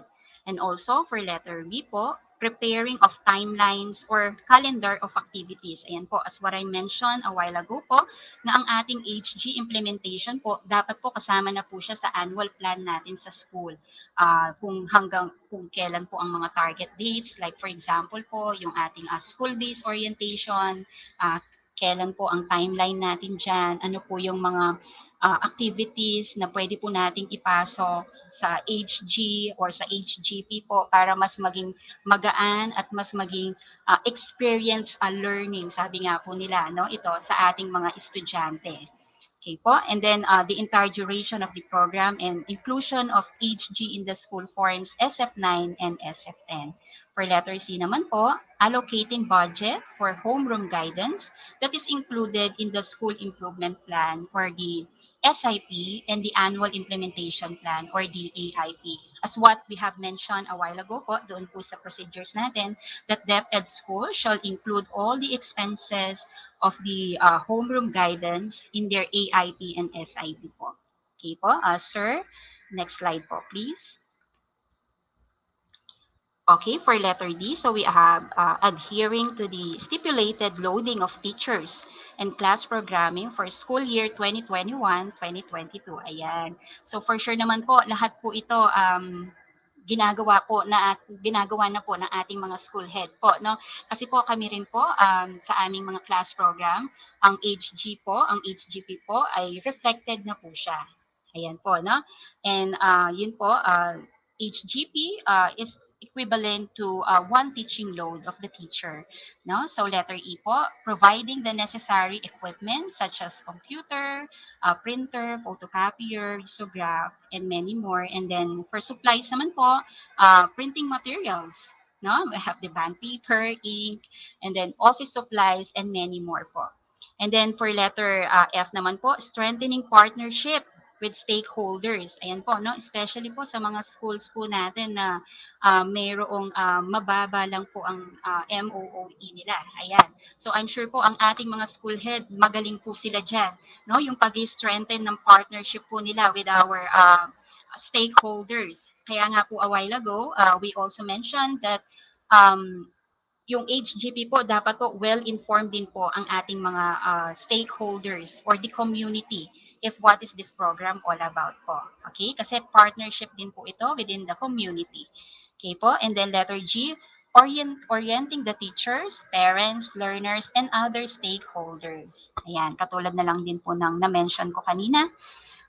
For letter H, creating mechanism that would ensure efficient distribution and retrieval of homeroom guidance modules and outputs. Ayan po. So lahat po ng yan para po yan sa school heads natin. Okay po. So next po, sir. So we still have letter I, preparing and conducting of homeroom guidance class observation or also known as the Annex 1 po. Later on po as we go on to our to this discussion of this activity po, we will find out po if what are the different ways na pwede po nating pwede pong gawin ng ating mga school heads to do class observation sa homeroom guidance po even though face-to-face is not yet allowed po. Okay po? As well as din po sa ating mga annexes, no? Malalaman po natin yan mamaya. And then for letter J, submitting the homeroom guidance school implementation report or also known as the Annex 2 po. Okay, so ayan po, tapos na tayo sa mga roles and responsibilities po ng ating school head. So ngayon naman po, dumako naman po tayo sa roles and responsibility po ng guidance counselor and guidance designate. Ayan po, no? So guidance counselor or guidance designate serves as the program manager. Opo. Program manager po tayo dito and ensures the correct content and pedagogy of homeroom guidance in school. Specifically, the guidance counselor or guidance designate shall ensure the following. Okay? So, ito daw po ang ating mga roles and responsibilities, my dear guidance counselor and my dear guidance coordinators and guidance designates. Okay? So, letter A, assist the school head in the planning for the annual homeroom guidance implementation and monitoring. Ayan. So, dito po, dahil tayo pong mga guidance counselor and guidance designate, tayo po ang naka-front dito po sa program na to, no? So, kaakibat po tayo ng ating school head, no? Sa paggawa po ng annual planning po about the implementation of homeroom guidance. Okay po, we work hand in hand with our school heads po for this for the implementation and monitoring of the homeroom guidance. For letter B naman po, prepare the annual budget proposal in homeroom guidance implementation. Ayan po. So isa rin po sa mga roles and responsibilities natin, my dear guidance designates and guidance counselor, to prepare uh, proposal budget if there's any for the homeroom guidance po, no? Kung meron po tayong mga naiisip with the annual implementation, yung mga activities po natin, pwede po nating i-propose ito sa ating school head na magbigay po tayo ng mga activities na kung saan mas magiging exciting po ang pagpapatupad natin ng homeroom guidance program sa ating mga paaralan po. Ano po? Next po, sir. Next slide po, please. Okay, for letter C, conduct the orientation of teachers, parents, learners, and other stakeholders. Ayan po, no? So, magiging, ano po tayo dyan, parang tayo po yung magiging focal person po, no? Sa ating mga kapwa guro, sa ating mga magulang, sa mga mag-aaral, sa ating mga stakeholders. Kasi nga po, nabanggit po natin a while ago na si guidance counselor and guidance designate, tayo po ang program manager. No, sa atin po, isa po tayo sa nagpapaikot or isa po tayo sa kailangang gumawa ng paraan kung paano po natin mai-implement ang HGP sa ating mga paaralan ng maayos. Okay po.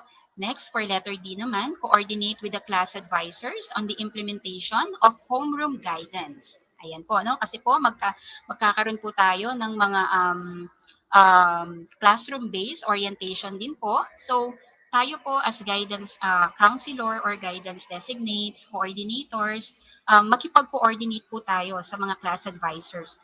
Kung gusto po nila ng assistance natin, wala pong problema doon. Kasi po, alam ko naman po na lahat po tayo ng mga guidance designates and guidance counselors, lagi pong bukas ang ating mga palad para tumulong. Lalo na po if it is about the HGP po. Tama ho ba? Okay, for letter E naman po, provide technical assistance to class advisors and other guidance services or interventions to learners without violating the provisions stipulated in the Republic Act 9258 or also known as the Guidance and Counseling Act of 2004. Ayan. So kailangan po kapag po tayo ay gumagawa ng intervention, tayo pong mga guidance designates, guidance counselors, alam ko naman po na kailangan po aware din po kayo na hindi po tayo basta-basta pwedeng magbigay ng intervention. Tama ho ba? Make sure po na wala po tayong binaviolate. Dito po nasa na-mention natin na Republic Act, which is the 9258, the Guidance and Counseling Act of 2004. So napakahalaga po pala na malaman natin kung ano po ang mga nakapaloob dito. No? So that po when we provide technical assistance to our class advisors, magagawa po natin ito ng tama. Okay po? So next po, class advisor. Ito naman po, ito po yung mga roles and responsibilities po ng ating class advisors. So when we say class advisors po, they serves as homeroom guidance implementer in the class. Specifically, the class advisor shall ensure the following. Okay po, sir. Next slide po, please. Ayan. So kanina po, na-mention ko po na ang mga guidance counselor and guidance designates po, we are the program manager of this HGP. So ang mga class advisors naman po, they are the implementer. Ayan po, no? So, ang mga class advisors po natin, sila po ang implementer kasi po, sila po ang naka-front sa ating mga learners din po at sa ating mga parents as well po, no? So, my dear class advisors, these are our roles and responsibilities. So, letter A, we have the distribution, facilitation, and retrieval of homeroom guidance or also known as the SLMs and outputs in different learning modalities. Ayan po, no? So, ayan po, na kay class advisor na po kung paano po niya i-reach out sa mga bata ang implementation po ng homeroom guidance or ang pagtuturo po ng homeroom guidance, especially po ng ating mga modules. Katulad nga po kanina, na-mention po natin sa mga learning modality po natin, it could be modular, online, radio-based, TV, or any kahit ano po doon sa mga nabanggit na mga learning modalities po, no? Pwede rin po tayong maghanap ng mga activities na kung saan tugma po ito sa ating mga lessons, sa ating HG, and then we can send that also to our learners, parang additional activities po, no? Kung meron po tayong maisip na karagdagan po na pwede po nating ipagawa sa mga bata wherein mas ma-experience po yung experience learning po ay nandun pa rin, mas maganda po. No? Anyway po, alam ko naman po ang mga class advisors po, very creative po yung mga yan. No? Napaka-creative po nila pagdating po sa pag-iisip ng mga activities po sa mga bata kahit po walang face-to-face. Okay po? So, next one po is the evaluation and discussion of learners' development, assessment results to the learners and parents quarterly. Ayan po. Hindi ho ba meron po tayong learners assessment tool po na ina-attach po natin sa SF9 po before. Okay po. So, ngayon po, pati po sa SF10. Okay po. So, pwede po nating i-discuss yun sa mga parents para po kapag po kumuha sila, pag po time na po ng pagbibigay po natin ng mga report card at saka yung pong tool na yon, at least po, inform po sila kung ano po yun. Kung ano po yung nakalagay doon sa kanilang SF9. At least po, they are well informed, yung pong ating mga learners and mga parents. Kasi po, di ba, checklist po yon yung ating learners development assessment tool. So, paliwanag po natin sa kanila. No? Kasi po, ngayong walang face-to-face, ang katulong po natin sa mga bata sa pagbibigay po ng hindi naman po totally grades kasi po katulad nga po ng na-mention ng mga nakaraang speakers po natin kanina, no? Iba po ang academics sa homeroom guidance. So, doon po sa checklist po na yon, syempre dahil hindi po natin sila nakikita, it would be hard para po sa atin na mai-grade sila or mabigyan sila ng tamang marks po para doon sa tool na yon. So with the help of our parents po, magiging madali po yon para sa atin. Okay po, sa ating mga class advisors. Okay po? So for letter C naman po, accomplishment of SF9 and SF10 in accordance to the learner's development assessment results. Ayan po. So as what we have mentioned po kanina, na ang ating Learner's Development Assessment Tool po, included na rin po siya sa ating SF10 or sa ating permanent record or the Form 137 po. Okay po, so dalawa na po sila ngayon. We have the SF9 and the SF10 po. Okay po, my dear class advisors.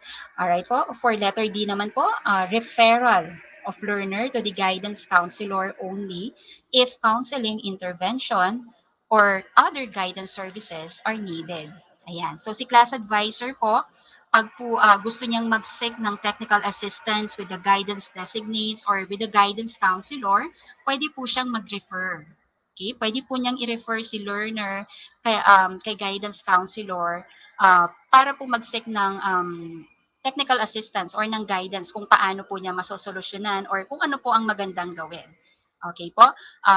Pero syempre po, as what we have mentioned, please make sure po na we are following the Republic Act 9258 or also known as the um, Guidance Counseling Act of 2004 po. Ano po? Next po, for letter E naman po, collaboration with co-teachers and parents in developing the competencies of the learners at home. Ayan. So, na-mention ko rin as what we have mentioned din po a while ago na ang pag-i-implement po ng homeroom guidance, hindi rin po magiging possible yan without the help of our parents. Tama ho ba? So, napakahalaga po na magkaroon po tayo ng collaboration sa ating mga, of course po, sa ating mga colleagues, sa ating mga co-teachers na rin po, and then at the same time po with our parents. No? Kasi po ngayong walang face-to-face, most of the time po, ang parents po ang nakikita natin, nakakausap natin, madalas po sila ang nakakaharap natin. So with their help po, mas mai-implement po natin ang homeroom guidance program. Ano po? So, my dear class advisors, ayan po ang ating mga roles and responsibilities. Okay, next slide po, sir. Ayan, so when it comes to schools division office naman po, ito po yung mga roles and responsibilities. So, the Curriculum Implementation Division or also known as the CID, through the ESP supervisor in coordination with school governance and operation division or the SGOD po, through its designate guidance and counseling focal person, ayan po, no, serves as the division program manager of the homeroom guidance and coordinates with the guidance counselor or the guidance designates of schools, specifically schools division program managers, shall ensure the following. So for letter A, we have the curriculum implementation division, ESP supervisor. Okay, so ano po kaya ito? Sir, next slide po, please. Okay, for A1, so localize and indigenize the content and pedagogy or the translation of SLMs to mother tongue. Creation of instructional videos, radio-based instruction, and other blended learning materials. Ayan po. So if I'm not be mistaken po, a while ago during the procedure, we already mentioned that po, no? Na ang mga schools po natin or yung ating mga DepEd offices, pwede po, possible po ang translation po ng ating SLM sa ating mother tongue, but make sure po na hindi po ito lumilihis sa kung ano po ang content ng ating mga HG modules. Ano po? And then we also mentioned the different learning modalities that we can also use in delivering the HG modules po sa ating mga bata. And then for the A2 naman, conduct orientation to the school program managers like the school head, guidance counselors, designates, and class advisors on homeroom guidance, curriculum, and guidelines. Katulad po ng ginagawa natin ngayon.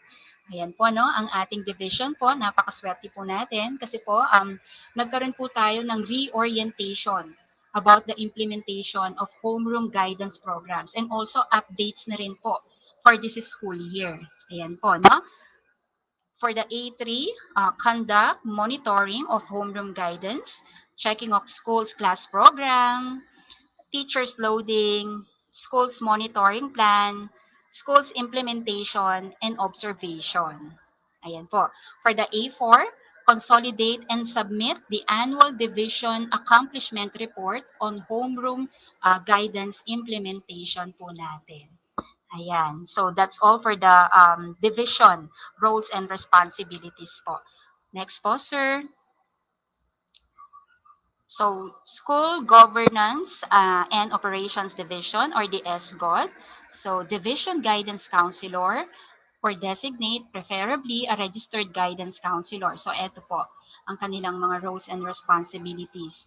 For B1, provide technical assistance in the conduct of homeroom guidance program.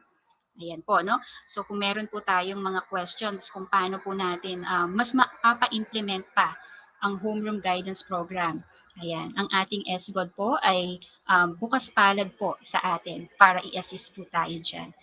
And conduct capacity building to school guidance counselors, designates, and class advisors in coordination with the division ESP supervisor po. Ayan po, no? Kaya po, my dear guidance counselors and guidance designates, kaya po kung mapapansin ninyo, no? May mga trainings po tayo na most of the time po, may mga webinars po tayo about the homeroom guidance program. Ayan po, no? Para po mas ma-enlighten po tayo, no? Kung ano po talaga yung program na to with the help of our SGOD as well po. No? So pagdating naman po sa regional office, so the Curriculum and Learning Management Division or the CLMD, ESP Supervisor in coordination with Education Support Services Division or the ESSD through the through its designate guidance and counseling focal person, serves as the program manager in the region po. Ayan. So meron po tayo niyan sa regional office po. Okay po, meron po tayong program manager din po sa ating regional office na nag-handle po sa ating HGP. No?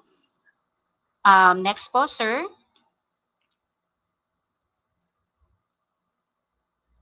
Okay, so ito po yung mga roles and responsibility ng ating regional office. So for letter A, Curriculum and Learning Management Division or the CLMD, ESP Supervisor shall conduct orientation of division program managers. SDS, it includes SDS, ASDS, Division ESP, Supervisors, Division Guidance Counselors, Designates, PSTS, and School Heads.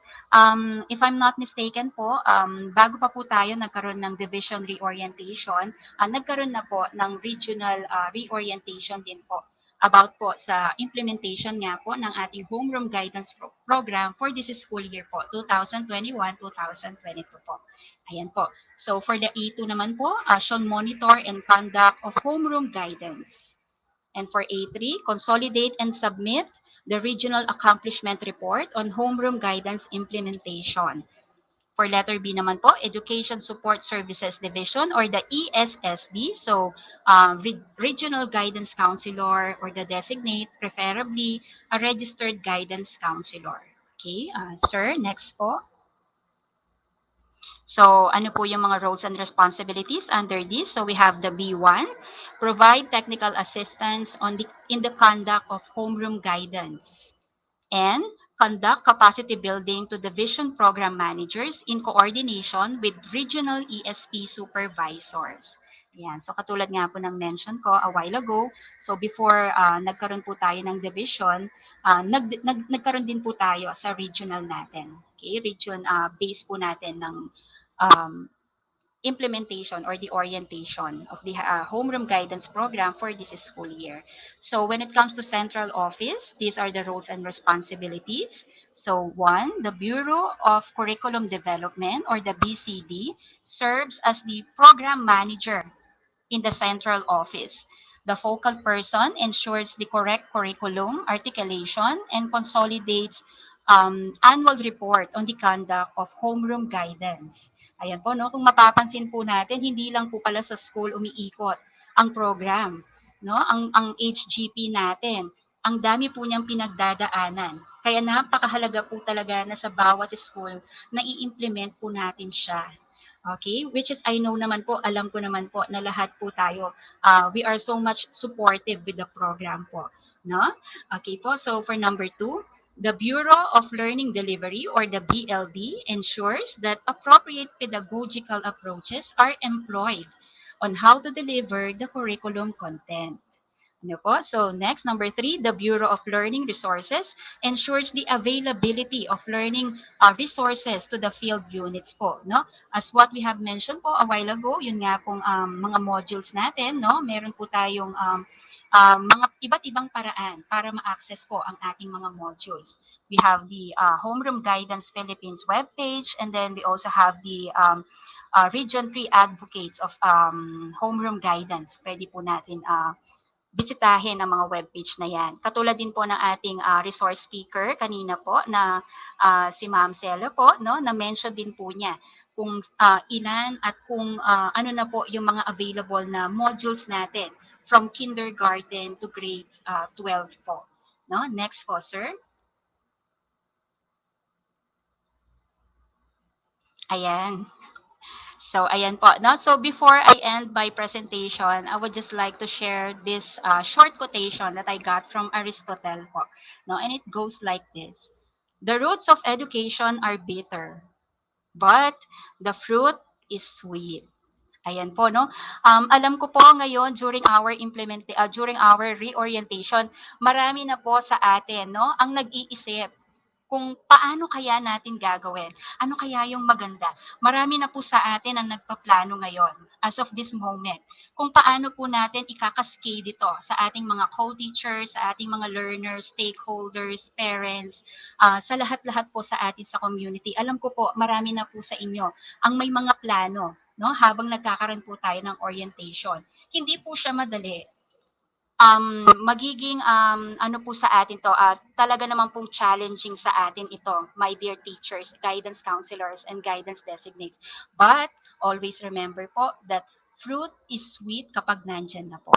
No? Kapag po at the end of the day po, kapag po lahat na accomplish na natin, lahat po ng mga kasama natin sa schools, na implement po ang homeroom guidance program, hindi ba ho napakasarap sa pakiramdam natin, no? As guidance designates, guidance counselors, na yes, we did our part. Okay po? So by then po, I would like to say thank you po at salamat po sa inyong pakikinig. Ayan po, maraming maraming salamat po sa inyong lahat. Sana po may nalaman po or na-enlighten po tayo kahit papaano. Ano po? Okay po? Sir Ronel, Sir Ron, and Ma'am Rica. Okay? Um, Ayan. I would also like to say hi po sa aking mga ka-schoolmates po. Sir Ron and Ma'am Rica sa Kalsadang Bayu Elementary School. They are so much supportive with this program po, no? And I know that they are all watching, leading with especially to my school head, Ma'am Carolina G. Balastige, and to all my co-teachers. Ayan. 100% po ang kanilang support sa ating program na to. Okay po, so with that all, thank you po. Maraming salamat po and God bless po sa ating lahat. Salamat, Ma'am Yay! Thank you very Kimberly much Lopez. po. Ayan. Mhm. Napakaganda ng Ayan po. discussion, no, Sir Ronel? Oo, ma'am. And, Alam mo ba na yung ating rules and responsibility na ginagawa pala natin is ganun pala kabigat, no? Kaya pala tayo yes. kapag po talaga ginagawa natin yung tungkulin na may puso. Tama po yung sinabi niya kanina, hindi po ganun Mhm. kagaan ang ating responsibilidad. Bagkus ginusto natin to dahil ito ang ating profession. At ang profession po natin ay mabigyan ng sapat na edukasyon at kalidad ang ating mga learners. Yes, you're right, no? And gusto ko rin yung sinabi ni Ma'am Kim kanina, no? The roots of education or the root of education is bitter, but the fruit is sweet. So, napakahirap nga, Sir Ronel, tama ka, no? But, truly there's always, reward in the end. And all the efforts, hard work of our dear teachers will be paid off in due time. That's one thing for sure. All right, so once again, thank you very much, Paul, Mom Kim, for discussing with us the procedures in implementing the homeroom guidance program for the school year 2020, 2021, 2022, as well as the roles and responsibilities of DepEd offices from the division office down to the school head, guidance designates and counselors, and of course, down to our main implementers, no, our dear teachers. So we are very excited po, no, for this year's implementation. And we can say na we are now ready. No, because we are now well informed about the procedures in the HGP implementation through the help, of course, of our magagaling, masisipag, at mabubuting tao na resource speakers, and of course, our HGP committees spearheaded by Dr. Bernadette Lijarde. So, Sir Ron, as we go along the program of this webinar, we're gradually re-seeing po, no, the essence of homeroom guidance in our education system. And it serves po as the missing part ba, no, missing piece po, no, in the holistic development of our dear students. Sabi nga ni Ma'am Celia kanina, it takes a village to educate a child, and um, that village is tayo po, no? Tayong mga kaguruan, no? The SDO Pampanga. And we will surely attain our set objectives through the collaborative efforts of the parents, families, no? School, communities, government, and other institutions. So there you have it. Thank you very much po once again. And moving right along to our next speaker. She was a graduate of Bachelor of Arts, a major in Christian education, and currently taking her master's degree in education, major in guidance and counseling at Dr. Gloria D. Lacson Foundation Colleges Incorporated. Our dear teachers, let us all have and welcome the designated guidance counselor of Camba High School, Mom Princess P. Gonzalez. Hello po, good morning po. Good morning po. Good morning, ma'am. Okay, salamat Ma'am Rika and Sir Ron. Let me share my screen for my topic.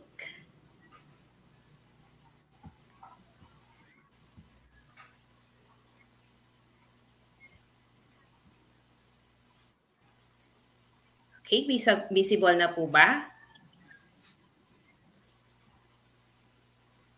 Okay, my topic is assessment of learners development and monitoring the program. So uli po, isang magandang umaga po sa ating lahat. My respect to our division superintendent, to our ASDS, to our CID chief, and to all the teachers and advisors, and especially to our school heads, and especially po sa ating masisipag na behind ng homeroom guidance sa ating division office, si Ma'am Carmen Evangelista and Ma'am Bernadette Lejarde. So mahalaga sa kahit anumang programa na magkaroon ng assessment or ng evaluation at ng monitoring kung na-attain ba ang mga objectives or naisasagawa ba ng tama at may kahusayan ang mga gawain na nakapaloob dito. Kaya naman sa Homeroom Guidance Program, mahalaga na alam natin at ng bawat isa kung paano isasagawa ang mga ito. Kaya naman samahan niyo po ako sa aking pagtalakay sa Assessment of Learners Development and Monitoring the Program.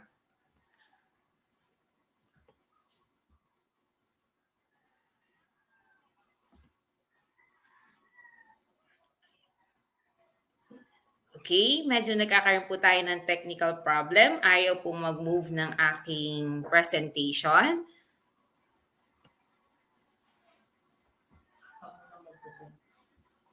Okay, Sir Christian Gonzalez will do the presentation.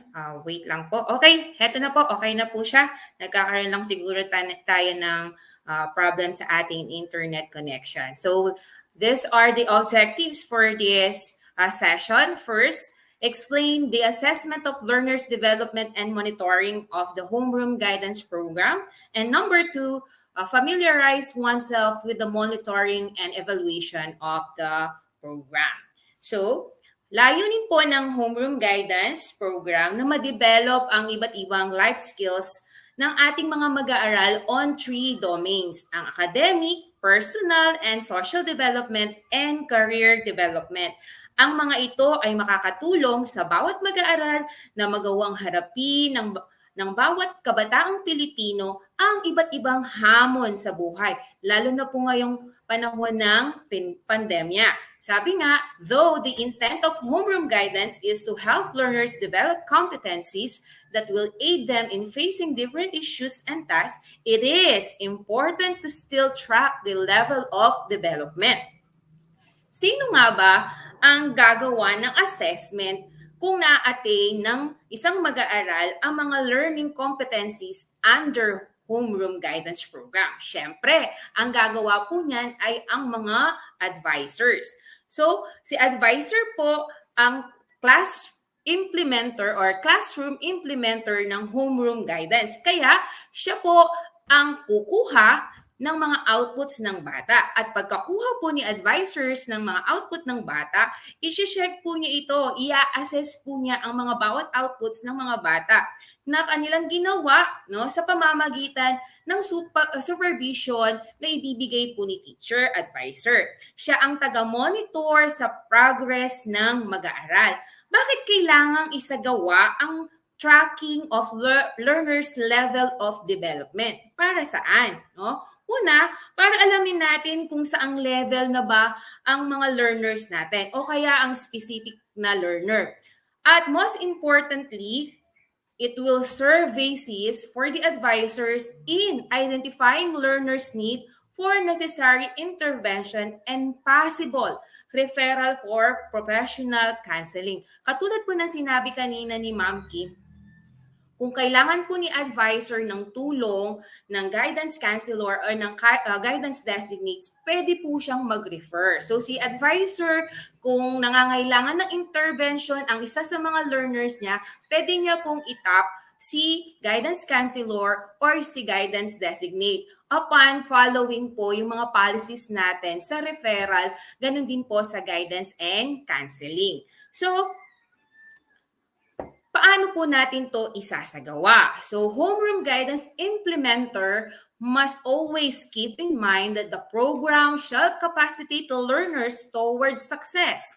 Hence, compared to the formal learning areas that are being measured following the DO number 8 series 2015, homeroom guidance shall utilize ng Learners Development Assessment Tool na makikita po sa Annex 5 and it is guided by verbal descriptions. So si advisor, kapag titignan niya ang mga outputs ng bata, hindi niya ito gigradean katulad ng ginagawa sa mga formal learning areas tulad ng English, Math, Filipino, and other subject. So gagamitin niya ang Learners Development Assessment Tool sa pag-assess ng mga output ng bata. Maliwanag po yun, ha?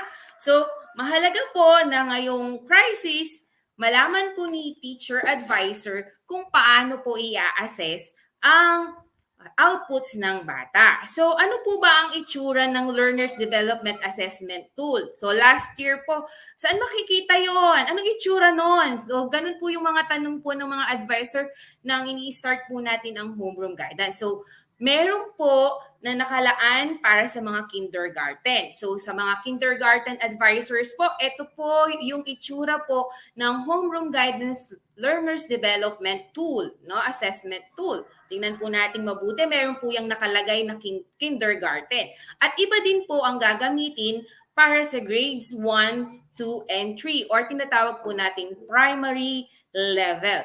At iba din po ang gagamitin sa intermediate level or para sa grades 4, 5, and 6. At meron din pong nakalaan na Homeroom Guidance Learners Development Assessment Tool for grade 7, 8, 9, and 10 or tinatawag nating junior high school.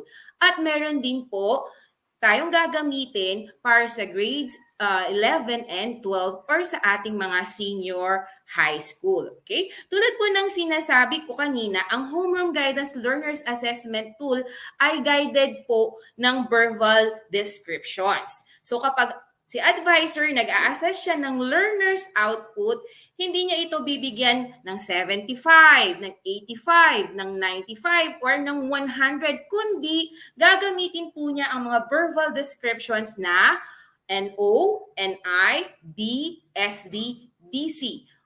NO means no chance to observe, NI means needs improvement, D means developing, SD means sufficiently developed, DC means commendable, at ang DC po ay developed and commendable na tinasabi ko. So paano, no, ni teacher bibigyan ng NO yung isang learner? Kailan niya ito bibigyan? So mahalaga na dapat alam ni advisor kung kailan niya bibigyan ng mga ganitong verbal description ang isang learner. So NO daw siya kapag the learner did not submit output or has not shown any of the target competency in a particular quarter. Kung wala pong sinubmit ang learner na kahit isa, no, doon po siya bibigyan ng NO kasi wala naman siyang i-assess. At bibigyan ni advisor naman ng NI ang isang learner kapag the learner accomplished and submitted 30% of the output in a particular quarter or has not acquired the target competencies. So halimbawa po, meron po tayong 16 outputs na required. So kaso nga lang, si learner, 4 lang ang nagawa niya. So that is 30% of 16. Kaya naman, ang ibibigay na verbal description ni advisor ay NI. So maliwanag po ha. At bibigyan po niya ng D ang learner kapag 60% naman po ng mga outputs in a particular quarter or has acquired some of the target competency. Halimbawa po, tulad na sinabi ko kanina, 16 outputs ang required na kailangang masubmit ng learner. Naka-9 lang po siya. 9 is 60% of 16. So, kaya naman, ang ibibigay ni advisor ay D. At para naman sa SD, kapag nakapag-submit si learner ng 90%, so kung halimbawa po kanina 16 ang required na outputs na mapapasa na kailangang ipasa ng learner, so kailangan meron siyang 14 outputs na may papasa para makuha niya ang grade na SD or sufficiently developed. At magkakaroon ng isang learner ng developed and commendable kung 100% niyang naipasa ang mga kinakailangang outputs in a particular quarter. So, tandaan po natin na ang grade ng bata sa homeroom guidance ay verbal description based on the learner's outputs percentage of completion and acquisition of target competencies. Maliwanag po yun, ha? Mamaya po, i-discuss pa po yan sa atin ng ating isang resources speaker kung paano po thoroughly i-accomplish po ang Homeroom Guidance Learners Assessment Tool. So, learners' development shall be assessed through their portfolio and performance tasks. So, mahalaga po na ang isang learner ay meron po siyang portfolio. Kaya naman po sa orientation, mahalaga na sinabi na po ni advisor na kailangang mag-provide po ng portfolio ang isang learner. So, ano po bang makikita sa portfolio? So, makikita po doon yung mga outputs po ng bata per module, per quarter. At meron po sa mga modules na mga performance tasks. So, si learner, i-assess siya ng kanyang advisors base din sa kanyang performance task. At kung kinakailangan po, kung wala naman pong performance task na nakalagay sa isang module, kung kinakailangan para lalong ma-achieve yung learning competencies, pwedeng magpagawa si advisor ng additional or ng performance task. So maliwanag po yun, ha? The conduct of homeroom guidance is mandatory, but this is not part of academic rating. Grades are just descriptive. Tulad po na sinabi ko kanina, verbal descriptions po ang gagamitin natin sa pagbibigay po ng grade sa homeroom guidance program. At mahalaga na dapat nating tandaan na ang needs improvement description shall not be treated as failed but shall indicate the need for intervention from school and home. So mahalaga po natin na tandaan natin na ang needs of improvement ay nangangahulugan ng needs for intervention. Ngayon, at the end of each quarter, yung learner ay needs improvement pa rin, kailangan si advisor, si guidance counselor, at si parents, kailangan mag-provide po sila ng intervention. So mahalaga po kasi yung tinatawag nating partnership sa mga magulang. Pero hindi po nangangahulugan yon na si parent po ang sasagot sa mga module.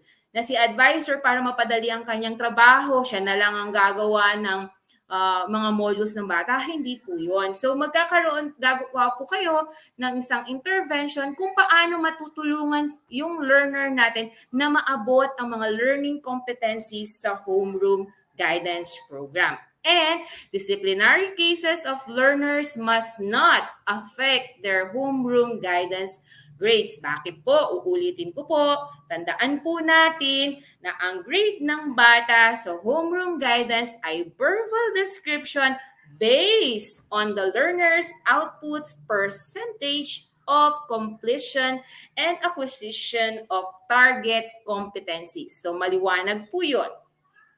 And next, homeroom guidance grades must be reflected in the SF9 and SF10 using the following description. So tulad po ng sinabi po kanina ni Ma'am Kimberly, magre-reflect na ngayon ang grade natin sa homeroom guidance program sa SF9 and SF10. Ibig pong sabihin, kapag po sinabing reflected in the SF9 and SF10, nakalagay, isusulat, kailangan po makikita po doon yung mga verbal descriptions na sinasabi nating NO, NI, D, SD, and DC.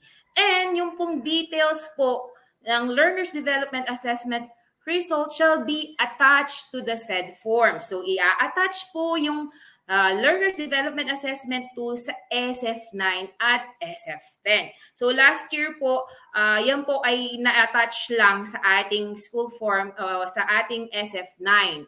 At kailangan, tandaan po natin, dear advisors, na kailangan mag-print po tayo ng Learner's Development Assessment para po kapag nagkakaroon tayo ng parent-teacher conference, meron po tayong ipapakita sa ating mga parents.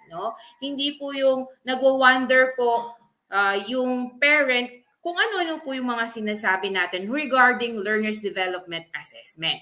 Again, there is no need to put equivalent ratings or computation for each description po. So sinabihan po ng ating homeroom guidance coordinator po, si Ma'am Bernadette po, ang mga guidance counselor and guidance designate na wag muna pong mag-print po ng tinatawag nating SF9 and SF4 kasi SF10, sorry, dahil meron nga po tayong changes. So sa ating pong usually na card, nung wala pang homeroom guidance and even last year, ganito po yung itsura po ng ating report card or ng ating SF9. So, wala pong nakalagay dyan na homeroom guidance. So, halimbawa po, yung nasa left side po ay ang para sa grades 1, 2, and 3. So, after po ng mother tongue, maglalagay po tayo ng specific row or ng space for homeroom guidance. Ganon din po ang gagawin para sa grades 4, 5, 6, and even junior high school and senior high school. So maglalagay po tayo ng space for homeroom guidance. So yung ibang mga schools po ginawa na ito last year. So ano pong ilalagay po natin doon? Numerical po ba? No. Ang ilalagay po natin again and again ay yung mga tinatawag nating verbal description. Halimbawa po, sa ilalim po, makikita po niyo dyan yung example. Ang grade po ng bata sa first quarter ay D. Sa second quarter, SD. Sa third quarter, DC, at sa fourth quarter ay DC ulit. So wala po kayong ilalagay na final grade, no? Hindi po kasi natin tinatawag dito, wala po kasi siyang divisor. So yun po yung hinabilin po sa akin ni Ma'am Bernadette na hindi dapat pinalagyan ng final grade yung ating homeroom guidance program. Great. So ganyan po ang magiging itsura po ng ating mga cards. So please po, pakisabihan po natin yung mga in-charge po natin sa pagre-reproduce po ng ating SF9 and SF10 na mag-alat po tayo ng specific row or space for homeroom guidance program. At para sa mga advisors, tandaan po natin na hindi numerical kundi verbal descriptions po ang ating ilalagay. So, that ends my first part for my topic po. Maraming salamat po at happy eating.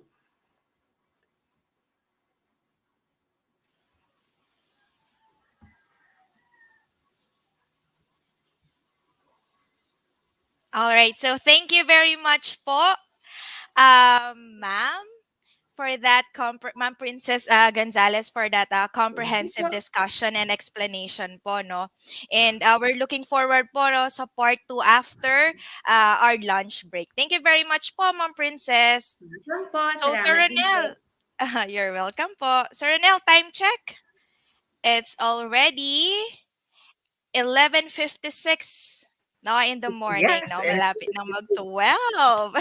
And dear teacher participants, you know what that means, no? We know that you're all very excited for lunch. No, ikaw ba excited yes. ka na, Sir Ron? Oo, alam mo ba na tinatanong ng nanay ko kanina, "Ano ba gusto mong ulam? Hindi ka na bumaba." Sabi niyang gano'n sa'kin. Sabi ko, "Ma, kahit ano na lang," sabi ko. Ayan, alam ko naman ng lahat ng ating mga kasamang kaguruan ay alam kong gusto na gusto na rin nilang mag-lunch. But still po 'no, sa mga hindi pa po nag-attendance, ayan po, andiyan pa rin po ang link sa baba.